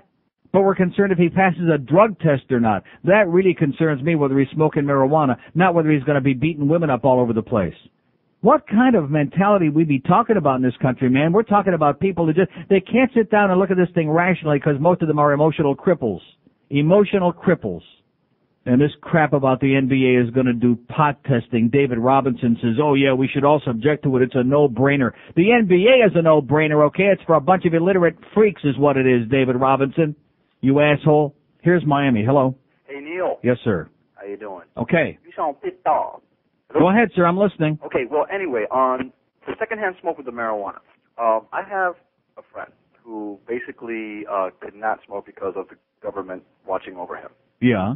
And he enjoys burning every couple of times. So when he went to get a mandatory, piss test, and he came back positive, he told his probation officer, he's like, oh, no, I was in a room with a bunch of people smoking. Yeah. And the probation officer gave him a bunch of, evidence. I got a great bit for Boca Brian, by the way, to the tune of Secondhand Rose. Secondhand smoke. But anyway, go ahead. Anyway, he says that the probation officer gave him a bunch of evidence about how much secondhand smoke you had to be exposed to for you to come back positive for even a minuscule amount. You'd had to be in a room that was fogged up for a couple of hours, constantly breathing it. Yeah. And I mean, if you smoke pot in the bath at any point, if you like to smoke that stuff, and you're in a room and they've been smoking it for 2 hours, you're going to tell me you're not going to take a hit or whatever? And I mean, snowboarders. So let me ask you. So Not what a if you good did? hit. Well, no, wait a minute. Oh, I want to hear this about snowboarding. Let's hear this. No, I mean, snowboarding in the Olympics, who is not going to think that these snowboarders are not pot addicts? Give me a break. All these guys are a bunch of Pot addicts. Pot addicts. Oh yeah. I mean, they are the biggest burnouts. All the surfers I knew in high school. Yeah, surfers and snowboarders. There you go. Boy, I love your logic, man. This is great. I mean, it's Just true. follow the bouncing dots. Here we go, from A to Z to T to FU. Okay, great job, pal. Excellent. That could have been the greatest call in history. Oh man, those chronic potheads, man. Those snowboarders. I wonder about Sandra Schmerler, the curler. I wonder what she's doing. She's probably got her hair up in curlers, that bitch.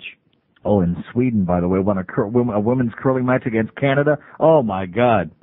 The Canadians, 95% of all curlers in the world are Canadians, and they already lost one match. Between that and maybe losing this gold medal, they may never come out of hiding. They may start doing like the Eskimos and build igloos and go inside and never come out. Oot. Here's a mobile lady in Hollywood. Hello. Hello, Neil. Yes, ma'am. Good morning. This is the first time I'm calling you. However, I've listened to you for years, and I do admire many of the things that you say. But, however, I take issue a little bit this morning with the pot testing with regard to your employment. There are some situations where it is very dangerous to smoke pot, particularly if you like to drink beer at lunch or even have a drink at lunch and you mix it with the pot. There are things you can do that you normally wouldn't do. Like what? Well, for example, I know of a personal experience because I happen to be an insurance agent, and we have a very serious situation that occurred in one of our insured business operation where the man did just that at lunchtime, came back, and in a job that he had been working on for 10 years, stuck his hand in a mixing vat and cut it off. All right. Excellent. Well, that'll teach him. I guess he won't be doing that again. No, I guess he won't. So what's the problem? Well, the problem is that drug testing on the job is, in many cases, very important. And so if you smoke pot, you shouldn't be doing it while you're working. I mean, maybe if you're working in a job that's Well, wait a minute. You said you shouldn't be doing it while you're working, but if it stays in your system for up to a month, then how do you know when you're doing it? Well, suppose you smoke it recreationally on the weekend at home, not when you're on a job. Well, I don't know very much about how long it stays in your system. Well, I just got through telling you, up to a month. Well, what about beer testing after lunch? Yeah, that's right. How about booze testing after lunch? Let me tell you something. Those kind of situations. How about a little breathalyzer test after lunch? Well, I don't. I mean, where do we stop this insanity is what I say. No, actually, I really do believe that we have become insane with testing, except that in the case of drugs, it is a very important thing in some situations. I'm not saying that we should be testing everybody for everything because we're losing totally our rights in this country. We don't have any rights in this country. We have a right to be oppressed by a fascist police state is what we have. Well, we don't have any rights. No, this isn't a free country. It's a joke. Hey, listen, we still have the right to talk to you about these things, which makes it a right. Yeah. Unfortunately, we're limited as to what we can say. Yeah, but you still got to watch your language or the word police are going to come down and take you away. That's something else again. I don't agree with that either. I think if you want to say foul things, you can say them, and that shouldn't be oppressed by anybody, and whether it's on the radio or TV or wherever. But the point is that I don't know whether you agree to this completely, maybe impartially you'll agree, that there are certain situations where drug testing, whether it be marijuana or heroin or whatever, is an important factor. I would say if you're working in a candy store, then they definitely should be able to do drug testing. You don't want somebody, or in any kind of a restaurant, they don't want you eating up the profits. Right, donut shop, that would be a good one. Have a great day, sweetheart. We have an open line in Dade, 567-0560 and pound 560, because God forbid if you smoked weed like 2 weekends ago and you had a beer for lunch today, we know that you are a danger to society. God forbid. Pizza chef or delivery boys definitely test Yeah, that. that's right. Chinese food delivery Oh. guy, like Dom DeLuise, he would never, and he didn't even have to smoke weed. How do you like that? And he still had the munchies. He was a hungry boy. He was just a big, chubby, hungry guy, that's all. And he ate all $40 worth of Chinese food on the way back to the house. Can you imagine if they tested radio management for alcohol after lunch? Oh, yeah. If they went up there right now, oh, my God. How about brain testing for management? That sounds good to me. Of course, where there's no sense, there's no feeling. Here's North Miami. Hello. Hello. Yes, sir. Hey, how you doing, Neil? Great. I have a question. Yes. I have two questions, and then I want to say something about the pot. How come you can't get ice cream like Italy here? Because I eat a lot of pistachio. I don't eat a lot of ice cream, but man, I eat it every day in Italy. Pistachio ice cream in Italy. Gelato, sir. Gelato is not ice cream. It's gelato. It's made, it doesn't have all that cream, and it's not all that chalk and artificial crap. It's made from all natural stuff, and they don't make it here. There, once in a while a place will come along and try to make good gelato, and even if it is good, the public's taste here is so bad because they're busy eating Breyers and Sealfest and Edie's that those places go out of business. Man, I'm not an ice cream eater, but I was eating it every day, twice a day. Yeah. I mean, every little shop had it. Well, when I go to Italy, I eat it a lot, and the ice cream too. Hey, and I have a question for George. You guys used to have this commercial called Field Extreme Watches. Was it his voice on it? Yes. Oh, I thought. Yeah, he apologizes profusely for it too. And about, let me ask you a question. If this guy would have been from Amsterdam where it's legal to smoke pot, what were they going to say to the guy? Well, it's interesting because now that is a good point. Marijuana, they were just saying on CNN that marijuana is not among the substances listed at the Olympics as being illegal, but that it reverts back to the country and the laws there. So if it were one of the Dutch players, like a soccer player, of course they're not playing no soccer in the Winter Olympics, but whatever the Dutch competitors are, ice skater, then it would not be a problem. How do you like that? And Canada says that's blatantly unfair and a bunch of crap, and they're a crying foul. Eh? Oh, boy. I don't think that's very fair. How do you like that? How do you like them green apples, huh? Those green apples. I say that this guy, Graziano or Gabriati, I say he should move to Amsterdam would be a good idea. Hey, there you go. At least he'd have a good time. And as far as drug testing in the workplace, yes. Until they can drug test you at the moment and know how much you've had at that particular moment, I think they should just ban it altogether, because there's no way that you're going to tell me what I have to do in my house, in my car, or what I do at any time that I'm not at work, because I only work for them for 8 hours, not the rest of my day. So that's the bottom line with that. Next thing, they're going to be doing fish food testing. Hey, there you go. Yeah, why don't we just survey? Let's see. Hey, you're fat.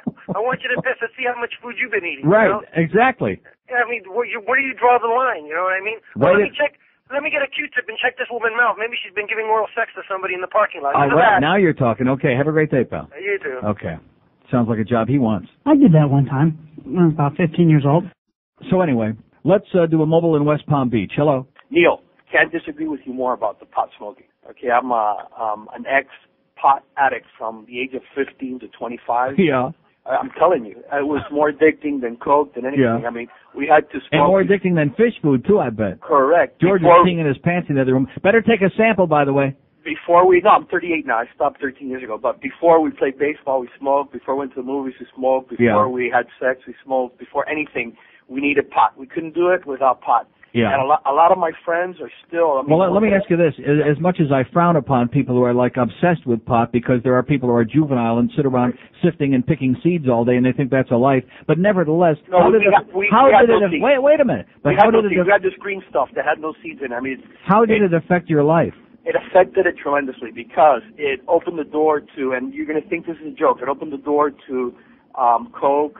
It opened the door. It was a gateway drug. Yeah. No, once you violate your body. So I guess you better never have a beer because next thing you're going to be. No, I never liked beer, but I'm telling you, it affected me in the workplace. It affected me driving. I had a lot of accidents. No, but the argument that, it's the same argument as you better never have a beer because then you're going to become an alcoholic and you're going to start drinking, sticking vodka bottles in your pocket. I mean, there are always going to be people, no matter what you're talking about. They're the Al Goldsteins of the world are going to go out and eat until they get to be 500 pounds. Does that mean we should outlaw any foods that are fattening? No, but you know why I've changed? I have 2 kids of my own now, and they're 14 and 11, and they're getting to that age where where I remember Well, when I was. So you better stop. Yeah, no. I've stopped a long time ago. But I'm saying now I'm overprotective. No, he and can smell it because they're bringing theirs home. I mean, my parents were like George's. They were refugees from Cuba. They came down here. Yeah. And they didn't Well, know, we know Cubans don't smoke weed. We know that. They didn't know any better. They were working 14 hours a day. I was alone at home, and all my friends did it, and we did it. And I'm telling you, I protect them. They didn't know any, but I couldn't disagree with you more. I'm glad they're testing for it, and I hope that they keep it out of everything because it does affect my life. Yeah, you know something? I know that when I go over to Holland, man, every time I've only been in Amsterdam about 30 times, and when I go over there, it's a miracle that country can function. You know what? Well, Neil, let me tell you something. While we were on it, we were less aggressive. Sir, let me ask you: have you ever been to Amsterdam? Never been to Amsterdam. Well, get on a plane and go there. You might learn something. There's a pot addict for you there, boys and girls. There's a good lesson for everybody. He's obsessed. It's like the fish food addict. So I say we go to Publix right now and may enforce them to take it right out of the freezer container because we have fish food addicts already, and those people are going to kill themselves on that crap because they're out of control. And let's close down every bar because we got alcoholics. Let's bring back prohibition, baby. Let's prohibit everything. Then we got sex addicts. Just watch, what's his name, Jerry Springer. He'll do about 20 shows on that this week. Sex addicts. People who can't get enough. They're doing it. The NBA, they want to do drug testing. We got a guy, a Canadian jock. If a snowboarder can wear a jock strap, whatever the hell he was, this guy may lose his gold medal because he may have actually inhaled a little bit, or may have actually smoked a little bit, or may have actually walked through a room somewhere where somebody may have smoked it or not, as the case may be, and they found like a little trace in his... Squirt? Yeah. And they're having a nervous breakdown now because, Sudafed. What else? What else can we test for in your system? Definitely have fish food testing because we know it makes your blood sugar go way up and you become irresponsible, and God only knows you're not fit for driving. I wouldn't be surprised if they stop you at street corners now at stoplights and they do on-the-spot checks, blood sugar tests. You know, they give you that little pin prick, if I can say that. And, look at my fingertips, man. Look at all those pin pricks. That's right. When you're diabetic, you have a lot of pin pricks on the tips of your fingers. But at any rate, yeah, they're going to be starting doing that. Spot checks on street corners now. And if your blood sugar is like over 250, man, you're straight to jail. You're a menace to society. You're going to kill somebody out there. Airline pilot, before you get on that plane, make sure he didn't have no fish food before he took off. Here's Fort Lauderdale. Hello. Hello there. Yes, sir. First-time caller. I guess I'd be an acute caller since I'm not chronic. Okay. But anyway, I consider myself a well-trained, high-precision cynic. Yes, so I sir. agree with a lot of the things that you talk about. But in the United States, of course, what right we all have really is the right to be as irresponsible as we want to be until, you reach a certain limit. And we have these freedoms, and people they abuse them until it starts costing somebody some money somewhere, and then they got to go and do something about taking that freedom away. But what does that mean? When has marijuana ever been decriminalized in America? Well, I mean, it hasn't. But the reasons for that. They tried prohibition with booze, and that sure worked real well, didn't it? No, but it's a problem. Worked for Joe Kennedy real well. We can't expect our people to be responsible with the freedoms that they have. Like, we have a small business. And we've got, we do contracting and that sort of thing, and you got guys, they're not exactly the, top models of society, but they go out and they're doing physical labor for you, and they're climbing rooftops and things like that. And we've had cases in the past where people were under the influences of substances and they get in an accident. And then the customer... Well, if you're liable for it, I can understand. Yeah. And you're talking about a physical... Right, I understand that. And then not only that, but the employee sues you too. Even though he was the one who was irresponsible on the job. So, So what do you do about that? Well, in that case, that's an exception. I wouldn't have any problem with that. I can see in the NBA where if a guy is stoned, he's not going to injure somebody out on the court. If anything, he'll take fewer shots. And he probably wouldn't beat up the coach. Good point. But the thing is, we have something that we do at work here. Not that it works, but it's an attempt anyway. That's called a drug-free workplace. And you start off your relationship with the business under the assumption that, you're not going to, this isn't going to be something you're going to be doing on the job. So we're allowed to drug test before you start the job and that sort of thing. And what's sad about this is it's amazing how many people who call up looking for a job and you say, oh, but by the way, this is a drug-free workplace. How many people show up, fill out the forms, and then just never appear again? Mm-hmm. It's huge. Well, but isn't that their choice? You just got to assign absolutely.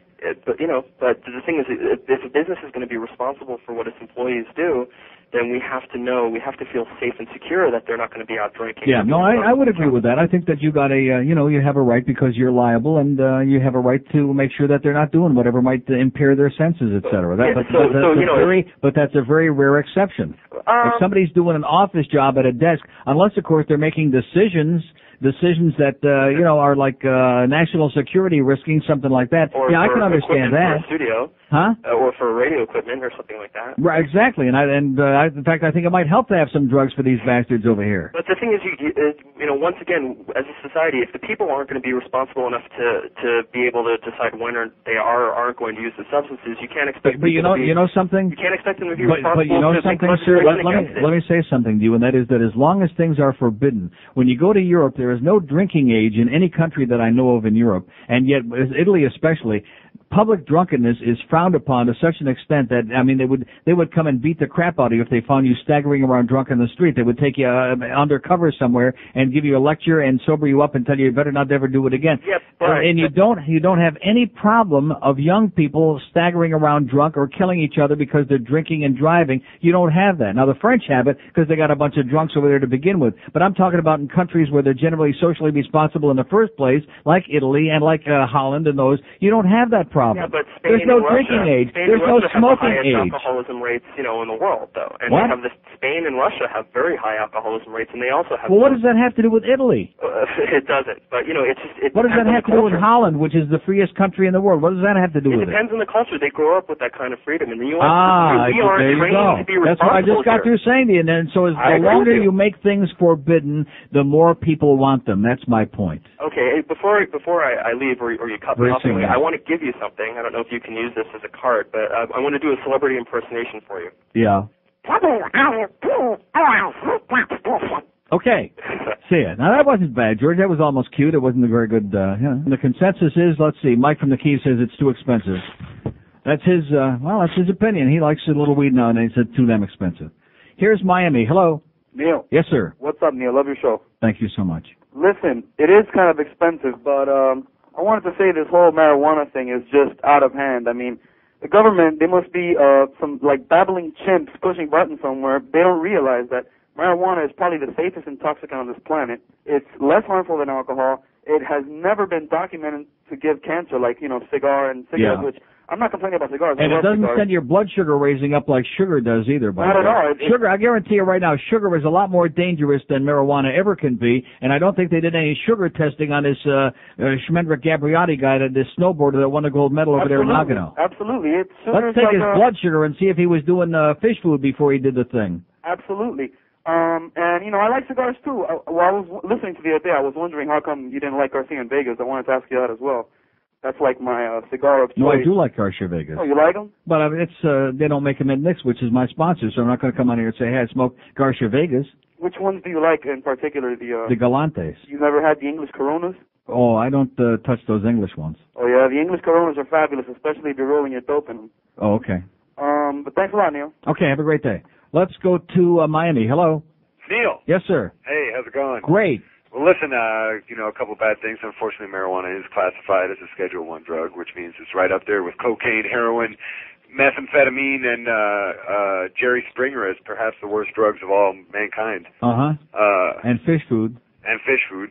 But, this is just a word for that guy who, was that guy kidding when there was a guy who called in, he said, I run a workplace and I tell people that I drug test, but I don't really drug test, and then that just sort of weeds out the people, pardon the pun, it weeds out the people that really don't want to take a drug test. That's not what he said. What was it? I missed that whole thing about, he said that he drug tested. No, he does drug test, and he said that a lot of people come by and they fill out the application, and when they find out it's a drug-free workplace, that they don't hear from him again, is what he said. All right. Well, I think he's a fascist because, he's basically just got a bunch of people that were doing like yard work or something, Anyway. Yeah, but they're going up on roofs and things, and he's responsible. He's got the liability insurance for that. I can understand that. I don't know, man. I mean, if you're stoned on any substance, I don't care what it is. I don't want to be responsible for your work or driving or whatever else you're doing. The thing is that they might not be up on the roof and be stoned at the same time. They might go home, watch Jerry Springer, and then be stoned, and then go back to work and be perfectly straight and still fail that miserable test. Okay, I think the show's on now. What the hell was the point? I wasn't going to wait around long enough to find out. Here's a lady in Miami. Hello. Hello, Neil. Yes, ma'am. Hi, how are you? Great. How you be doing? I'd be doing fine. All right. I just wanted to make a comment about the pothead that called earlier that said he smoked for 10 years. Yeah. He said that the marijuana made him try other drugs. Mm-hmm. I think that he's been betrayed, as everyone else has been betrayed by all the uptight people in this country, because they tell you that marijuana be bad for you and it's evil and all this stuff. And then when you try it and it's not that bad, you say, well, they lied about this. Well, maybe they lied about everything else too. So. Deliciously different marijuana. Deliciously different marijuana. This poor guy's going to go back to Canada with his medal between his legs, never be the same again, because they found this little teeny tiny trace of marijuana in his test. Neil? Yes. I say we all get on a plane, go to Italy, and smoke a blunt. All right. All right. See you. Bye. The Pope is over there. He's doing it. If it's okay for the Pope, how come it ain't so good? What do you think that big puff over the Vatican is? That's not what you think it is. That's the celebratory smoke. Yeah, they're celebrating it all right. Why do you think they keep burning incense? Cover it up. That's why they do a lot of things. That's why they put those gowns on to cover it up. That's why they're wearing those kilts in Scotland, baby. Cover it up. Want to score some pot? Here's Fort Lauderdale. Hello. I've never listened to your show before, but I was interested in your views on why it's illegal in the first place. I mean, is it all a conspiracy? Sir, because this is a repressive society in which we live. Let me say it again. These archaic sodomy laws that are in the books in most states in this country, in which anything except a face-to-face missionary position, sex between married male and female. Well, you're laughing about it, okay? But it's true. We have all these archaic laws on the books because this is a country of hypocrites, a country that's living in the Stone Age, because we got a bunch of old fuddy-duddies up there who don't have the balls to repeal these archaic, stupid, intrusive laws that have no place in a civilized society. Well, in marijuana's case, hemp, whatever, there would be no national debt if they would have taxed it and grown it for the last 20 years. Well, let me say this to you, sir. The idea that the federal government, listen to this, the federal government can tell you what seed you can plant in the backyard of your home, on your property. The idea that the government can legislate that is so outrageous and so unacceptable as to be just inexplicable. I agree. I can't argue with that one bit. They have all these helicopters. They're wasting time because people are growing a few plants in their backyard. In the meantime, up the corner, kids are shooting themselves because Daddy left his six-shooter laying around, and everybody and their brother in this country is running around with a goddamn gun. But God forbid if somebody's growing a few plants in the backyard. We got the helicopters going overhead, baby, and we're going to catch you. The pot police are there. You maniacs.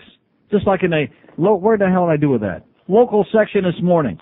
Here we go. Businessman or sex purveyor, police. This Arthur Van Kirken, whatever his name is, Kirken Jerkin, ran a $6 million prostitution ring. How do you like that?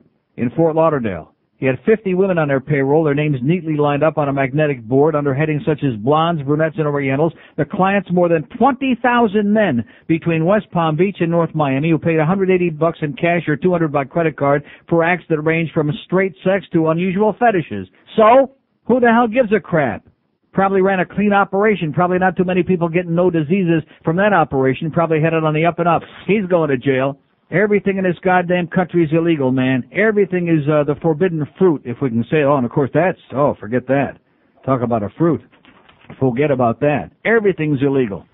Everything's immoral, unless, of course, it's the politicians who are doing it, like Dan Romer, he's doing it over there, and like Bill Clinton, of course, he's doing it left and right, in which we like him a lot more and respect him because he's getting it, that's okay. But if we're getting it, then, of course, it's evil and we all go to jail. Juvenile and unacceptable. Unacceptable. You're brainwashed, baby. When are you going to go? Just wake up and sniff it a little bit, and the flowers, too. Brainwashing. Goody two-shoes. We have to have a drinking age, and we have to have an age for everything. A smoking age. In other words, when you're 21, it's okay to get yourself lung cancer, but if you're 19, then you're not old enough to make that decision. Just like this crap about the age of majority. Most countries, this is just a matter of opinion. Most countries, even some that we consider very backward, the legal age for consensual sexual acts is 15 or 16. In this country, it's what? 17 for heterosexual acts and 18 for... Yes, there's a different age for heterosexual or homosexual acts, of course. Or is it 18 for both? There's all of these gray areas depending on which state you're in. I didn't say gay areas. I said well, we'll find out. What state you're in, like, is in the prone or what position you're in? If you're more than 2 years older, you can be 16 as long as the person isn't more than 2 years older and over 18. Well, isn't that interesting? So in other words, if a 19-year-old guy is banging a 16-year-old chick, he's in violation of the law? Is that what you're saying to me? Something like that. Isn't that ridiculous? Yeah. Isn't that absurd? Here's Fort Lauderdale. Hello. Neil. Yes, sir. Merry Christmas. Back to you. Happy Sukkot. Yeah. On the prostitution ring, the guy's from Boca, not Fort Lauderdale. No big deal. Yeah, there you go. You're right. Close enough for us. Yeah, you got it. Another thing on the pot. I own a business. I drug test right on the application. You bring the drugs in, I test them. All right. Whoa! All right, see you at the track, pal, where we certainly know nothing about drugs. There's your kind of boss, George. I thought we had that. Oh, yeah. He wouldn't know what to do with them, as in... Happy Purim! The frog got back, and I think I want to kill one. Oh, they're back. He cut me off, going down US1. I feel like crap. The sign says 45, but he's doing 22. Damn it, I'm trapped. So watch out, frog, 'cause I'm coming after you. I'm gonna snap. Yeah, I'm gonna run you down. So get your fat ass out of town. Frog beating out is such a scary sight. I'm gonna be sick. The waitress knows there's no tip tonight. I hope she spits. She doesn't speak French and the frog gets pissed. Why is he ticked? But when the check comes, he can read English. Just mine. Yeah, we know frogs like to eat, but do they have to be so cheap? Why must you frogs migrate all the way to Florida? Go back! Go back! Why can't you just stop at south of the border? Go back! We don't want you! Frogs on the beach is such a scary sight. Look at that! Their belly's spilling over and the spandex pulled tight. Wow, are they fat? I wish they'd just go back. I can't take it anymore. When is summer coming? I'll help them pack. Speaking of driving cross country, you never realize how many goyim there are in this country until you're driving across the interstates and you stop at one of those Stookies or Stuckies or whatever they're called. Man, talk about packed with goyim with bad taste. Although I do like some of that candy. The peanut brittle's okay. Ever have a nut roll? Yeah, when it slipped out of my hand. Didn't roll too far, though. Here's Coconut Grove. Hello. There's no fags in Columbus. Yeah, that's what I hear. Hey, Neil, do you remember a couple years ago, maybe one or two, a guy was driving down I-75. He was depressed, wanted to commit suicide, and he jumped into his pickup truck with a six-pack. Started driving down I-75 the wrong way. Right. I remember that. Yeah, sure do. It's stuff like that that makes me think. I don't understand why alcohol's legal and marijuana's not. Right. Obviously, I'm a smoker. Good point. Real quick. Just think how much weed he would have had to smoke for the same effect. Think about it. And how long it would have taken. Real quick, Neil. I heard a song about tongues, religious tongues, speaking in tongues, and it kind of gave me a flashback. Yeah. My mom's, we used to be a Pentecostal. And I grew up, and I remember seeing my grandmother, my mom, and just like talking in tongues and dropping on the floor, and I would just sit there and giggle. You know, it made no sense to me whatsoever. Mm-hmm. Anyway, real quick, Neil. It's enough to give me the heebie-jeebies just thinking about it. I sang you a song once. It was for the Panthers, No Sé Tú, and I got another one. Please let me sing it. Okay, go ahead. Okay. I'm Chris Webber. I'm Chris Webber. Got arrested for a bag of red hair. I'm the ghetto dream to play b-ball without a drug screen. I'm Chris Webber. I'm Chris Webber. Call time out when I got sprayed with pepper. Burn my eyes, that's mean. How about a couple drops of Visine? I'm James Brown. I'm James Brown. Neil. Yeah. In closing. There's no facts in the church. Here's Miami Springs. Hello. Yeah, hi. No, Yes, I was calling because I heard the guy talking about the fact that it was legal, and it was legal. But you know, I don't smoke marijuana. I haven't done since college days. But the thing is, I'm a firm believer that as long as it doesn't kill you and you're not harming anybody else, go ahead and do Well, let me ask what you you this. want. Let me ask you this. Can you go into a drugstore right now and buy rat poison? Yes, you can. Yes, you can. Yes. And that will kill you. You know, it's got warning labels on the can or whatever you're buying it.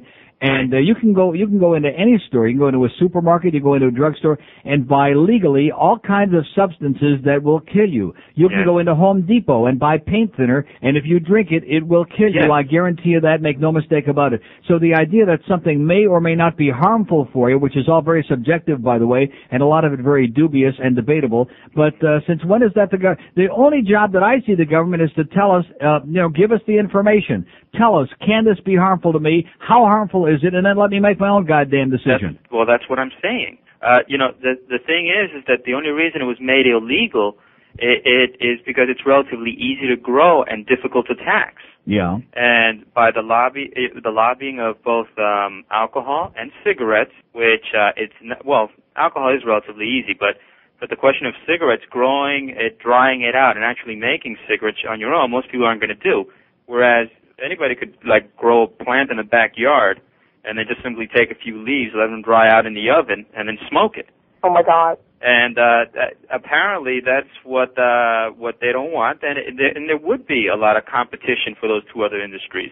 Oh my God! Whereas in tobacco, that's proven beyond a shadow of a doubt. That's killing people every day, sir. Exactly. There are people puffing on faggots right now who are going to croak from lung cancer and emphysema, and we've warned them, and we've had all those craggy voice guys. The guy that used to play Hamilton Berger on Perry Mason, what the hell was his name? The guy I'm talking about. I'm dying from lung cancer. And John Wayne and all these other big macho guys that are croaking. And if they tell you that and you still want to smoke, then go ahead, be my guest. And in closing, just don't blow it in my face. That's what Monica said. They're puffing on cigarettes, too.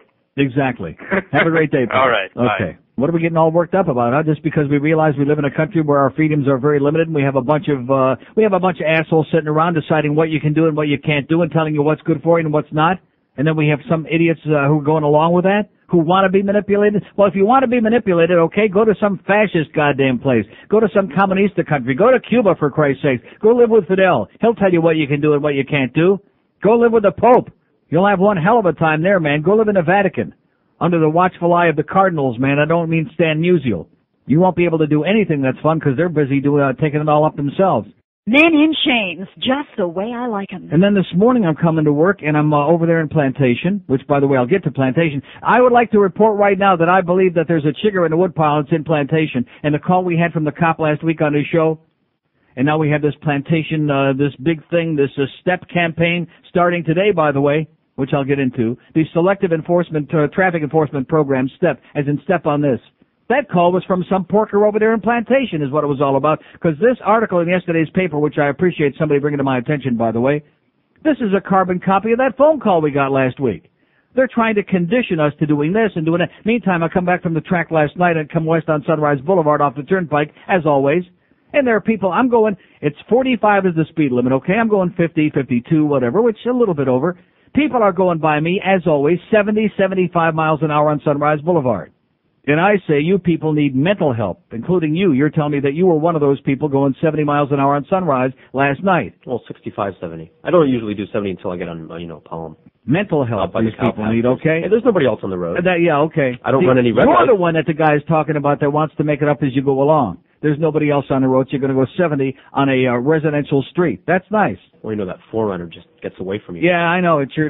See, I'm lucky I only drive a damn Corvette that can only go 165 miles an hour. You got that big, powerful 4Runner. I mean, I can't compare with that. A lot of rumors about this station, by the way. We'll get into that.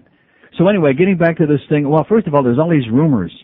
Before I get into the thing about the Plantation porkers, there are massive rumors about this place being sold. This radio station, or maybe, I'm not sure if it's just this station or if it's KISS and Power 96 also, all three of them, the Beasley properties. And what we have to say to that is, oh my God, are we praying? We got our legs crossed, we got our eyes crossed, we got our fingers crossed, we got our nostrils crossed. I'm even wearing a cross. I'm rubbing my rosary beads right now. I'm going to lay some tefillin and whatever else I can get my hands on. Any kind of it, we're going to rub the Buddha on the head. Hey, listen, sooner or later, we'll get the leprechaun and rub his head too a little bit. We'll get some lucky goddamn charms is what we'll do. Anything that might make that come true. Oh, God, would that be something. Hallelujah. Set us free, please. Whoever you are out there, the rumored buyers, which I don't want to say too much about it because once these things start leaking out, you can screw it all up. So I don't want to say too much. But the rumors are running rampant. You don't think that's the reason that we're just kind of sitting here like in limbo? Because you know that nobody who's a real broadcaster in their right mind would be running this place this way. So maybe that's what really is in the wind here. Not that I want to get anybody paranoid and psychotic that works for Beasley Reed, being such an upstanding company like they are. Oh, man. Any rate, this ties in so directly, not that I'm paranoid, but it ties in so exactly with that militant, psychotic call that we had on this show last Friday or Thursday. I guess it was Friday. And it was in yesterday's Scum Sentinel, right on the heels of that conversation. Plantation, where I just happen to live and have for many years now, plantations break, B-R-A-K-E, with tradition. Police departments plan to halt motorists who ignore traffic laws. I want you to listen to this, because even if you don't live in Plantation, this should give you an idea of the mentality that we're dealing with here. Motorists who drive through the city of Plantation should be extra careful to obey the law this month. Starting Tuesday, meaning today, the Plantation Police Department will clamp down on drivers who ignore speed limits, run red lights, tailgate, don't wear seat belts, don't signal or otherwise break the rules of the road. Patrol officers in police cruisers and undercover vehicles will be armed with radar and ticket books along all major roadways and school zones in the city. Every driver they see, listen to this, every driver they see breaking the law will get a warning. Many will receive tickets. Starting today, if you violate a traffic law, you're going to be stopped, said Police Captain Keith Hilgenfeld, who oversees the department's road patrol and motorcycle officers. The month-long sting dubbed the, it's a sting, they're stinging it. You feel it? They're stinging it. Dubbed the Selective Traffic Enforcement Program, STEP. How clever. Is aimed at discouraging careless driving and decreasing the city's high accident rates. Plantation logged more than 3,000 motor vehicle accidents in 1997. According to Sergeant Frank Rubino, of these, more than 480 resulted in injuries. We had 15 fatalities in 1996 and 6 last year. That is outrageous, Hilgenfeld said. How do you like that? He said not only was it unacceptable, it was absolutely outrageous. That's what he said. We have a problem, and we intend to address that problem. Rubino said far too high a percentage of drivers choose to drive in any manner they desire. Is this all starting to... I want you to listen to the verbiage here. Far too high a percentage of drivers choose to drive in any manner they desire with a belief that there is a low risk for enforcement. In many cases, Hilgenfeld said, the people who complain the loudest about terrible drivers are the same ones who later get ticketed. Police Chief C.E. Sonny Sherritt Jr. said the point is not to see how many tickets we can write for revenue or statistics, but to educate. The hope is that once people get used to driving safely along the city's major roads, they will maintain their good driving habits on smaller residential streets. After nabbing violators for the next 3 to 4 weeks, police plan to reinstate the program several times a year. End of quote, end of story. If that doesn't sound like a carbon copy of the conversation we had with that militant, obnoxious, disgusting porker on Friday on his show, I mean almost word for word, is what it sounds like to me. And of course, it's only a coincidence because I happen to live in Plantation. And guess what? I'm not wearing no seatbelt. I'm going on the air right here with that now today. I am not wearing a seatbelt. See, that whole seatbelt law is like telling me what kind of toilet paper I have to wipe my ass with. It's none of your business. What I'm doing inside that car, unless it affects the way that I drive, and by the way, wearing the seatbelt, and I've tried it, does affect the way that I drive detrimentally. Yeah, when you have a big fat gut. That's right. That's exactly correct. And if they want, I'll get a note from my doctor, and I'm very positive I have several doctors who'll be more than happy to write a note saying, like an excuse from school, because I got a head cold today, that I'm a fat pig, and I have diabetes, and high blood pressure, and this and that, and whatever else, and occasional hemorrhoids, and as a result, I cannot wear that seatbelt.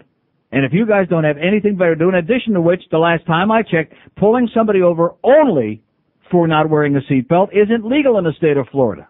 You have to be violating some other traffic law before they can pull you over for that, is the way I understand the law. I could be wrong about that. Now maybe we'll start pulling people over for passing on the right, too, like on Sunrise. Now, I applaud, I'm all for pulling over dangerous drivers.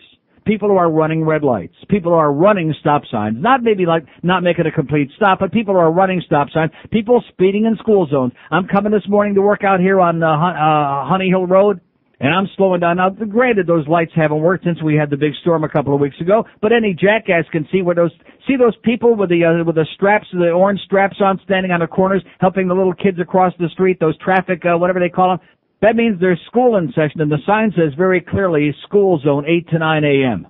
And I'm coming here 25 to 9 or 20 to 9 this morning, and I'm slowing down to my 15 miles an hour, and there's this big, Schwarzer in a big truck behind me, and this guy's like practically pushing me because he's so pissed off because I'm going 15 miles an hour right on the dot. Well, it's a school zone, you asshole. And there's people speeding through there. I didn't see nobody getting any tickets, of course. People going 70 miles an hour on Sunrise, like I said, 80 miles an hour on Sunrise and Broward Boulevard. people running those lights that I've been talking about forever. And, of course, this business, they're going to be equipped with radar and ticket books. Well, that sounds like more of the same to me. And if you have, why don't you get the speed limits like on a hiatus? They're up to where they belong, like 45 instead of 35. And then none of us would have, who are at all responsible, would have any problem with that. But it's very obvious to me that some of those speed limits are set artificially low so that they can do what they've been doing for years. Maybe that's why they have so many fatalities and so many accidents, is they haven't been doing a good job of getting the really dangerous drivers off the road, and they're sitting there with too many goddamn speed traps. What a concept in Plantation, huh? What a concept. And sitting around by my house a couple of blocks away, off the under trees, under Melaleuca trees, waiting to see if all four wheels on your car came to a full stop when it came to that stop sign. And maybe some of those trees got trimmed back, by the way, so you could see absolutely clear in every direction there. Maybe that might be a little help, too. Instead of having big branches of trees hanging out in the middle of the street so you couldn't see somebody coming if your life depended on it at certain intersections. But this sounds like a militant. It sounds exactly like this porker that called here, and it was on a Broward line, by the way, and I'd be willing to bet a lot of money if I could get my bet in, which I doubt. But I'd be willing to bet a lot of money that it was the same porker and that this whole thing is an offshoot of this show. Wouldn't surprise the hell out of me. We're going to show you, you faggot. We're going to show you a thing or two, and we'll hang out there right in it. And by the way, if you also want to help save some lives, how about, it's really nice the city of Plantation finally got that light up there at 118th Avenue and Sunrise Boulevard. But you know something? It's been up there for weeks, and all it does is flash and flash. It flashes yellow, and it flashes red. That's all it does. It doesn't change anything. It's no different than it was before, because there are stop signs on the north end of 118th and Sunrise, and the south end on both sides of that intersection. So if you would put that light into motion, get it working, and make it a regular stoplight with like a real red light, would certainly help to control traffic and also stop people trying to pull out of there and make a left turn and getting killed. But I understand we're pushing a little bit too hard. You want to make us obedient. It's not a case of writing business. We want to make you obedient, like the guy said. We want to condition you to doing things right. Right. Like you're going to condition dangerous drivers and drunken drivers into doing things right. Okay, let's try Miramar. Hello. Uncle Neil. Yes, sir. All right. You can. Oh, my God. That radio yesterday was bad. I thought it was my radio. Thank God it's only your signal. Yeah. It sounded like the radio. What do you mean, thank God it's only my signal? Isn't that great? Anyway, about the porker situation. I hope first on the list are these cops when they're off duty and in their private cars that drive around. No, they're not. Sir, what are you wasting your time with that? They're not going to be first on the list. They're not going to be on the list. They should be on the list. But they're not going to be on the list.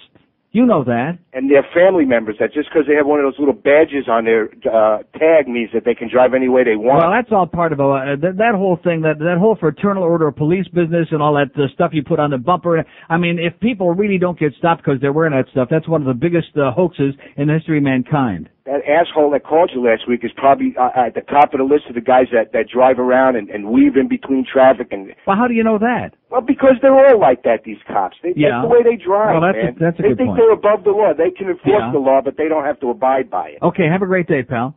Here's Miami. Hello. Yeah, hi. According to the law, turned on January 1st, that anyone that does not have seatbelt on could be pulled over without doing something else. It just started this year. Well, isn't that great news? Yeah, because when I had to go to traffic school back on January 7th, and I brought that point up, and the guy said, not anymore. January 1st, if you're caught without a seatbelt, they can stop you. If you're caught without a seatbelt? Yep, just that one little petty thing. Oh, they got my nothing God. better to do. I better go out and buy some Charmin today because I don't think I got the right kind of toilet paper in my house either. There you go. Thanks for the good news, Hey, pal. and in closing? Yes. Can I, shameless request? Yeah. The Japanese are called and... Chinese. Don't get the Japs in the... Oh, I'm sorry. The Chinese. The Chinese? Don't get put a chink in the armor there, will you? All right. Okay, I'll work on it, pal. Ain't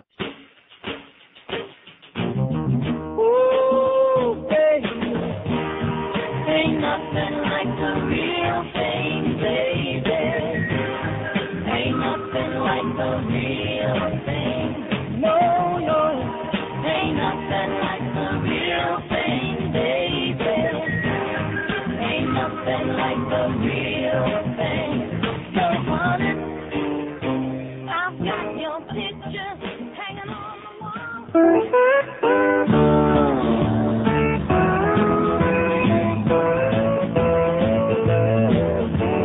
Riding on a train to Austin, Texas.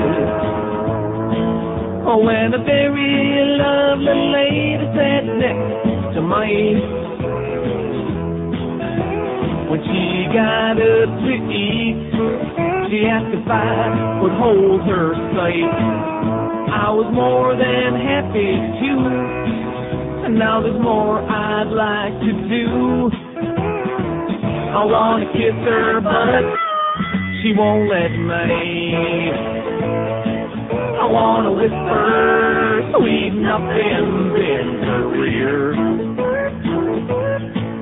I wanna hold her behind closed doors and more. I wanna kiss her, but she won't let me. When she returned, she said she was an actress. She showed me an album of pictures of her opening, which she'd been sitting on. She seemed as sweet as she could be, but I could clearly see she was the kind of girl who stole men's hearts and wrecked them. I wanna kiss her, but she won't let me. I wanna whisper sweet nothings in her ear. I wanna hold her behind closed doors and more. I wanna kiss her, but she won't let me. Well, I'll never forget that train ride down to Austin. We shared a seat and we shared our tales. But as my heart tried to leave her behind, regrets are all I find. 'Cause I hoped I'd get that girl in the end. I wanna kiss her, but she won't let me. I wanna whisper sweet nothings in her ear. I wanna hold her behind closed doors and more. I wanna kiss her, but I wanna kiss her, but I wanna kiss her, but she won't let me. You know, there was once a time, not all that long ago, a few years ago, we couldn't play that on the air. That was one of our censored pieces of material. What does that tell you? And that leads right in. It segues right into this fax, which is a new one. We had the story yesterday in Texas about the T-shirt. Another habitual T-shirt violator, this one in Ocala. Jury selection began Monday in the trial of a 24-year-old Florida man. A trial. They're having a trial over this, okay? Charged with obscenity over a T-shirt featuring a bare-breasted nun and calling Jesus a profane name. How do you like that? A bare-breasted nun, probably Sister Mary Catherine, Jesus. That sums it all up, I guess. Record store clerk Andrew Love was wearing this is a record store clerk wearing a new T-shirt promoting the and Cradle of Filth in November when security officers at an Ocala shopping mall told him to turn the garment inside. Before he was able to reverse it, police showed up, arrested him, and confiscated the shirt. The shirt shows a bare-breasted woman in a nun's habit reaching between her legs. On the back are the words, Jesus is a, using the crude term for female genitalia, the C word.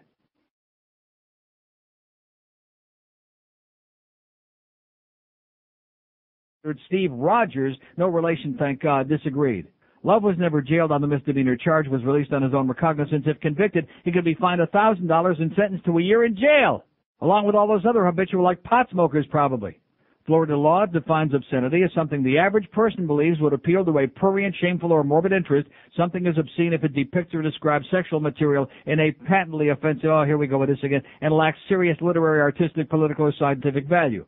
Which means that none of those postcards that they sell in Amsterdam on street corners out in the public would they be able to sell here, of course. Like the ones that show the Pope sitting on the throne taking a dump.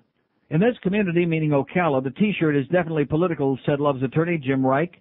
He said the case had sparked an outcry from fans of Cradle of Filth, civil libertarians, and those of an anarchistic bent. Reich argued Love's arrest amounted to unlawful prior restraint because police officers determined on their own that the T-shirt was obscene. Marion County Judge Sandra Edwards Stevens rejected that argument, and opening statements are expected to start in the case today. Another habitual T-shirt violator. So don't give me no song and a dance about American First Amendment rights, because we don't have any. That's what it boils down to. We have the word police. We have the bumper sticker police. We have the word police. Now we got the goddamn T-shirt police. Remember in Hollywood not too many years ago, and Mayor Galante had the T-shirt police arresting young people in a Hollywood beach. First of all, why would young people want to be in Hollywood Beach anyway with all the old frogs? But number two, they were wearing T-shirts that said disgusting things, which were like, by the way, paled into insignificance compared to that one. So there you go with some more good police work in America, as you hear the boots stomping all over the place, baby. So those rumors must be right. They must be planning on unloading this joint. Where'd you hear that? Oh, it's all over the place. I heard a rumor on the radio just a little while ago that QAM is being sold. That's what I hear. Oh my God! Listen. There is no way that I could convey to this audience how desperately we, George and I, and many others, but I'll speak for ourselves, how we pray that that's true. Bonjour, how can I help you? Yeah, calling for a better restaurant for sale? Yeah, uh-huh. Yeah, uh-huh. What's your name? Patrick? Patrick? Yeah. So I'm supposed to talk to someone named Fu. Who? Fu. Okay, hold on just a second, okay? Yeah. Hello? Hello? Yes, yes. Yeah, who's speaking? Hello? Yeah, hello. Who's speaking? Hello? Hello? Can you hear me? Yeah. You got restaurant for sale? Uh-huh. How much you want for restaurant? Well, you come here to look at it and talk to the boss. I come over, maybe eat dinner with you. Okay. Does that price include, all the walks? Huh? Huh? 什么？怎么到说？ You Chinese? Yeah, Chinese. Okay, you come over. 对，同老板讲啊。怎么讲？讲2点半啊。讲应该讲啊。啊？呀。2点半哈。2点讲的。Okay, how about I get order to go and then I come over, pick it up and look at restaurant? Okay. Okay? What you have?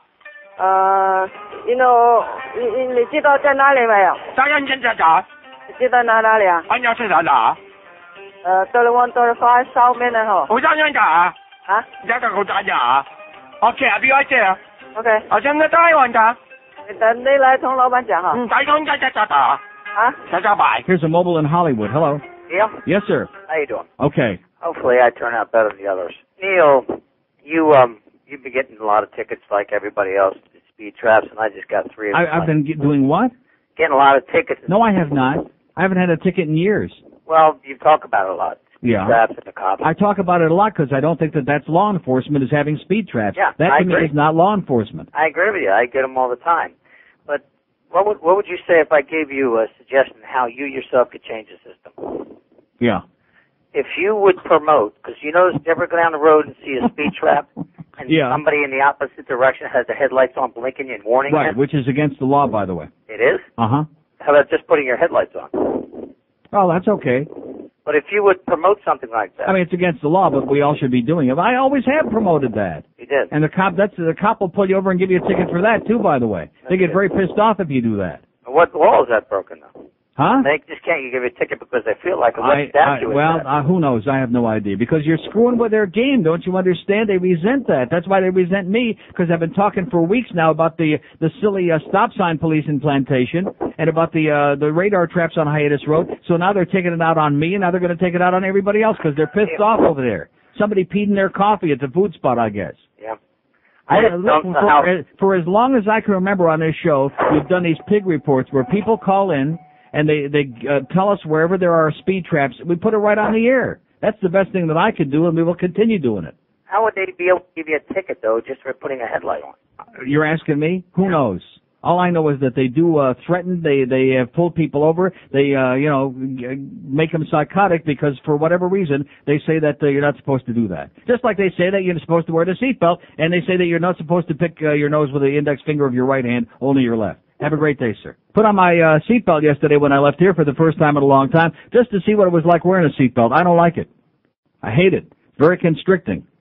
It's very uncomfortable. But, of course, in this town, since most people are... See, this is like the guy that called from Massachusetts yesterday about what Jerry Williams did on the radio years ago, and he got the seatbelt law repealed, and the federal government intimidated them and made them put it back in, reinstate the law. The government's got no business, sweetheart, telling you what to do inside your car any more than they have to tell you what to do inside your house. The only thing they can tell you what to do inside your house is you don't, like, beat up your pets or your kids or your wife or anybody else, because that affects somebody else. And just like the example I used yesterday, the government telling you what kind of toilet paper you got to use or which hand to wipe with, it's no different. Oh, but it's for your safety. No, it's not for your safety. It's just another way that you give up freedom and let the government intrude where they have no business. How about letting the government send inspectors to your house at night to see who's doing what in the bedrooms, huh? I don't see a hell of a lot of difference. It's none of their business. It's insurance company bullcrap. It's revenue-raising bullcrap. And you cops in Plantation, I got news for you. I'm wearing my seatbelt. Aren't I? Hell yes, I am. And I understand I wasn't even home last night. I understand there was a Plantation porker parked right in the corner and pulled somebody over for not coming to a full stop at the stop sign there right by my house. Right by the house. What a coincidence. Doesn't faze me in the least. And this obnoxious, arrogant prick that called this show on Friday, and I wouldn't be surprised if it's this Hilgenfeldt guy. Because his quotes, the more I read, I got this one little column from yesterday's or Monday's paper, and the more I read, and there's one line, in many cases, Hilgenfeldt said, the people who complain the loudest about terrible drivers are the same ones who later get ticketed. Who could he be referring to? Yeah.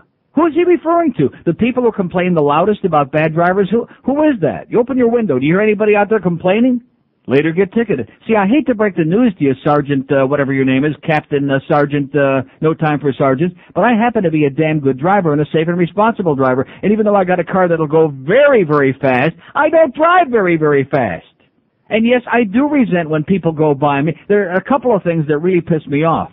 Number one, when I'm trying to go close to the speed limit and somebody is right on my ass, tailgating because they're trying to push me because I'm not going fast enough to suit them. And if I'm speeding, if I'm going 7 miles over the speed limit, they're right on my ass because I'm not going fast enough for them. I'm not getting a ticket to make them happy, okay? Tough crap.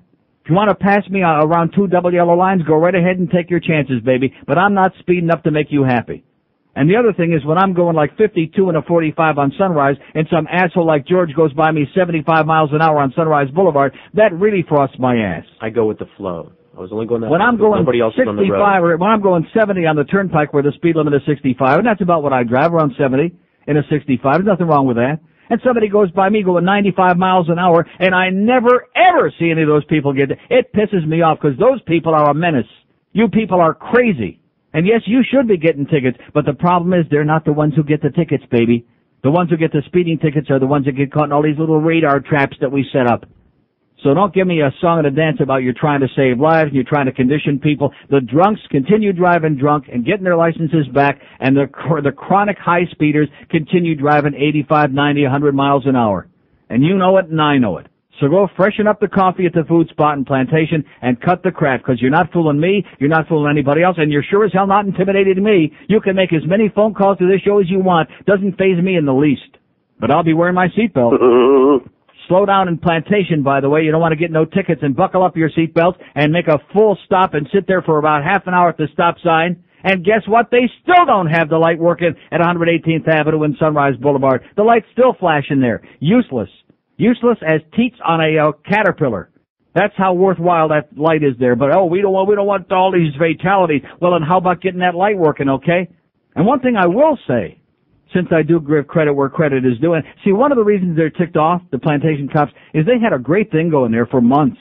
Even back when we were still on the air in Paxton. Remember I used to talk about that 30-mile-an-hour thing, the construction thing on Sunrise, and they would just sit there writing business. And you had no way of knowing where it stopped or where it started. That's one of the famous scams with construction zones, is you really can't be sure where it stops and where it ends. And there was no reason for there most days, even days when there was no construction going on, 30 miles an hour. So they're upset because they finally did a great construction job there. And, there was some inconvenience to those of us who live out there in West Broward, but you know something? They did a hell of a job, the DOT or whoever it is. We rarely give anybody credit. They did a fine job. And Sunrise Boulevard now is a wide 6-lane highway out there all the way to where the arena's going to be. It's a Mahia, man. Nice job, guys. All they got to do is put the reflectors down. That'll be all done. And fix that stoplight and make it work. But that's one of the reasons that they got to do all this other business, is because that was like shooting fish in a barrel, man. That was a piece of cake. Who's going to be going 30 miles an hour on a 4-lane, a big 4 or 5-lane, whatever the hell it was at the time, highway, especially on a road where George is going 70 miles an hour? There's the one you want to get after is George Rodriguez. Okay, all you plantation porkers and wherever else in Sunrise you're driving. Where is it? Fort Lauderdale? What part of Sunrise? Like University and Sunrise? Yeah, plantation. There you go. There's one for you. In his beige Toyota 4Runner, okay? He's going 70 miles an hour this stick. What? It's Desert Dune. It's Puce. License number. Yeah. Oh, yeah, that reminds me. Yesterday I'm driving home after all this hocking and trying to go about these cops and all this bull crap, and I'm driving home on the turnpike, and here's an asshole in a green van, and he's like, I'm in the middle lane on the turnpike, he's in the left-hand lane. He's about to go by me, but of course he sees the car, obviously he knows who it is, and now he hits the brake, and he sits out there, and he kind of backs up, and like he's looking over my shoulder. Was I wearing my seatbelt? No. No, I was not. But I am wearing my seatbelt now. For all you plantation porkers, I don't want to, give you an easy target. I want to invent a new product. It's just a sash that looks like a seatbelt, and you just put it on and sit down, and it looks like you're wearing it. That's not a new product. Oh, it's not? No, it's not. Oh, sorry. See if I'd have called that. Now, when do I get one of those? Yeah, you get one. See, there, not only does he go 70 miles an hour on Sunrise, right in the middle of plantation there by University in his Puce Desert Dune 4Runner, but he's also advocating violent wild lawbreakers. He's the one, not me. I'm the safe driver. He and Fat Rich are the two maniacs. There's a man that drives 90 miles an hour in the school zone. That's how fast he goes. This man is out of control. The fat man. Well, he's fat. He's got a, heavy foot. Which, by the way, my foot is still killing me. I think I need acupuncture from that quack proctologist and those magnets that I talked about the first day I came back on here. Here it's the end of February coming up now, and the bottom of my right heel is still no different, no change. Not getting worse, not getting any better. Nothing in there. They x-rayed, nothing in there. And, of course, that great podiatrist over there at Cleveland Clinic. Nice chatting with you, pal.